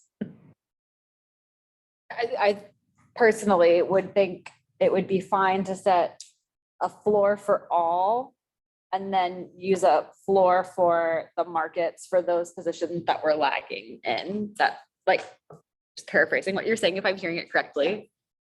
That not that we're using separate criteria, but that the floor would supersede the market averages for those that were lagging or leading. So you set a floor for all salaries. Yes, which would And be then you adjust 42. market averages for anyone who is above those, or the market averages is. Yes, above if the market averages. Yes. I Does like that- that. Okay. Yeah. Does everyone, does that work for everyone? And then we can, Commissioner Archie, we could still do something like just to figure out exactly where the mayor and the auditor lie within that, but at least from a framework for a floor. Okay, yeah, Makes sense. great, okay. Star. Sorry. Last one. So, Okay, and You said the last time. no, this is not actually, is there one slide past this? Oh, we're good. This is it, last slide. Okay, so this slide you have seen it before. And this is the current makeup and the budget for the council offices, the mayor's office, the auditor's office, and then the averages of staff, FTE staff on average, and the 13.5 for the council office. Certain offices have like 20, certain offices have like 8, 13.5 is really the average. The mayor has 26 staff, the auditor has 36 staff. And we've seen what those salaries are. We're not considering those necessarily, but we have gotten information that potentially with 12 counselors, that there will be less staff per office. And so potentially, even though the budget might increase proportionally, it wouldn't be like, oh, there's going to be 13.5 staff in the same, you're not just multiplying that by 12. Yeah, I don't know, but, and personally for me, hearing, Andreas's, testimony today about how that's such a small, like this is 4% of the overall city budget. And this is the, 13 times, 13.5 times 4 plus 26 plus 36 plus the commissioners plus that. Small drop in the bucket. Do we want to, how much do we want to use this? How much do you want to think about this? I think I've changed my mind about where I started with this. We also had some public testimony telling us to just ignore it. Mhm. So it was very clear that we shouldn't even look at it. That was the, yes. Yeah. Yeah, there was like a letter. Yeah, there was, I pay attention, I read. I'm ambivalent. I'm not sure that we have never referred to this back again as anything critical to our decision making, so. Okay. Does anyone have any soft differing opinions or hard differing opinions? Okay, I think we will not be well, an addendum. Put it in the report. Put it in the report. We looked at it. I read it. Star. It will not be criteria. I feel like you did it. Oh my gosh. Congratulations. Barb, Well done. Sure, do you have enough information off of this to? Is there anything that, Actually have specific numbers. That's a loaded. is there anything that you're like? Well, I've got that you have a floor for all three, but I don't necessarily know where you want to go next. If you want to have some, percentages, if you want us to calculate like the percentage differences between, the current market averages and apply those to the floors, we can do that. Or if you have some other things you'd like us to calculate. I don't The have- percentage in the market data will be shocking because the market data for council members was so low. So it's like 111 to almost 180. Yeah, we could, well, I think I kind of calculated if we looked at like the current percentage between mayor and council. But I think it's only about 13%, which might be a little bit low considering the staff that report to and the role of the mayor. So it seems like we were comfortable relying more on the market data for the mayor. At least that's what I was hearing for mayor and possibly auditor. Yeah. I think what we should do is understanding the floor, look at all of the other criteria that the commission has set. And we can have this conversation about whether or not that gives you a good either range or a set of numbers to come back. And if not, maybe we can like have a, conversation to clarify any of that. Make it look pretty. That's the important thing. Well, I think I need a little bit more to go on if you're, do you want to see a range? Like the floor, you're talking about a floor, and then do you want each official to? We need more information from the attorney's office about how we can implement things like the differentials and some of the other, like the hazard pay and severances and all of those kind of nuances. That would be a good place to start. At least starting here, figure out where the ceiling is. Well, I guess I just need a little bit of clarity. So, all I really know for sure right now is where the floors are for each of these. And I'm It's not all the sure- same. It's all the same. Are you, yeah, I'm not sure what else you would like us to calculate. Yeah, Commissioner Martinez? Yeah, that's why I go back to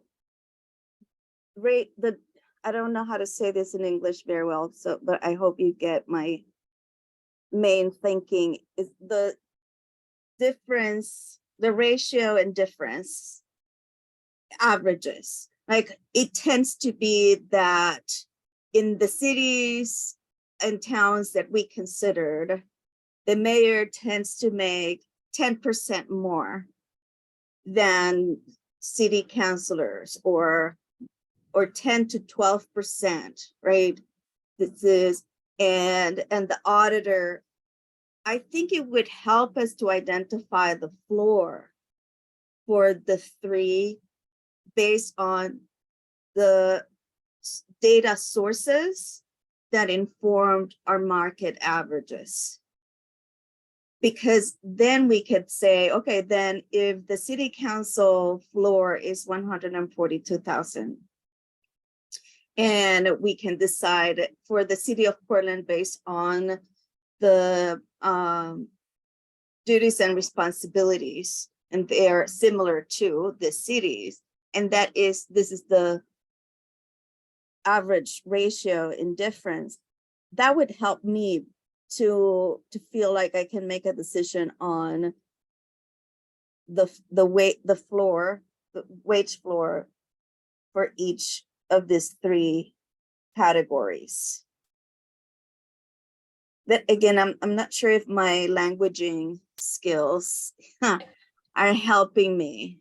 No, I think it's what you're saying, like take the average percentages between the mayors for all the cities and figure out what that is, and then apply that to our numbers. Yeah, to have a ratio, a range of those differences. So that we could say, oh, this is the pattern in differences in income or compensation across the cities that. Thank you, Victor. He's like, I think I know what you're saying. I think that would help us because, yeah, we only have right now one number, but we're also saying, like Commissioner Johnson was saying, we don't think that it's the same floor wage for all three of this roles. I think what I'm hearing is that I'll take the lowest rate of the market data and the percentage difference that is from the highest rate in the market data and make that the range for each of the roles. I was actually hearing the difference between, let's say there's a mayor, an auditor, and a commissioner in every market, and you're finding the average between the salaries. So if the commissioner or the commissioner is making $50,000, the auditor makes, a mayor makes 100, and the Right, but that's the floor.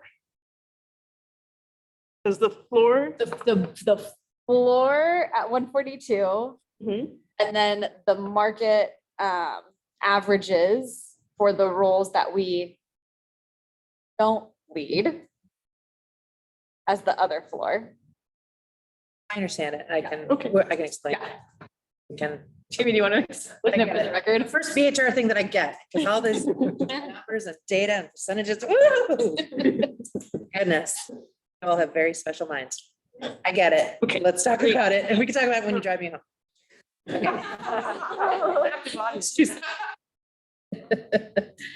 Commissioner Martinez, do you still have your hand up, or is that, oh, okay, perfect. No, it's fine, because I definitely missed you that first time.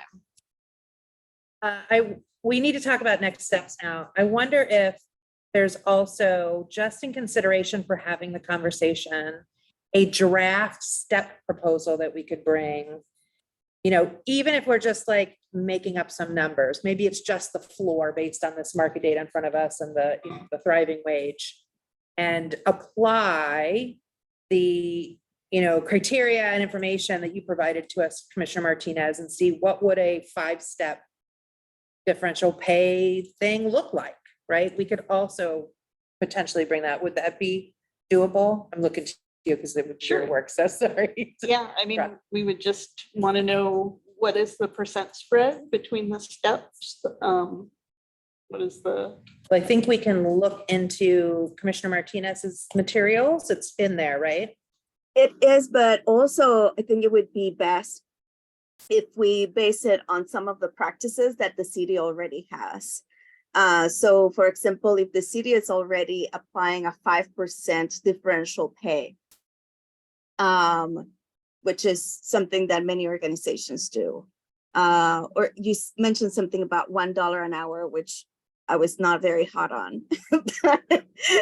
but something that replicates in some ways or is informed by current practices so that we're not completely changing all the ways in which the city does compensation, but that we use the ways in which this is already being implemented and applied to the city charter.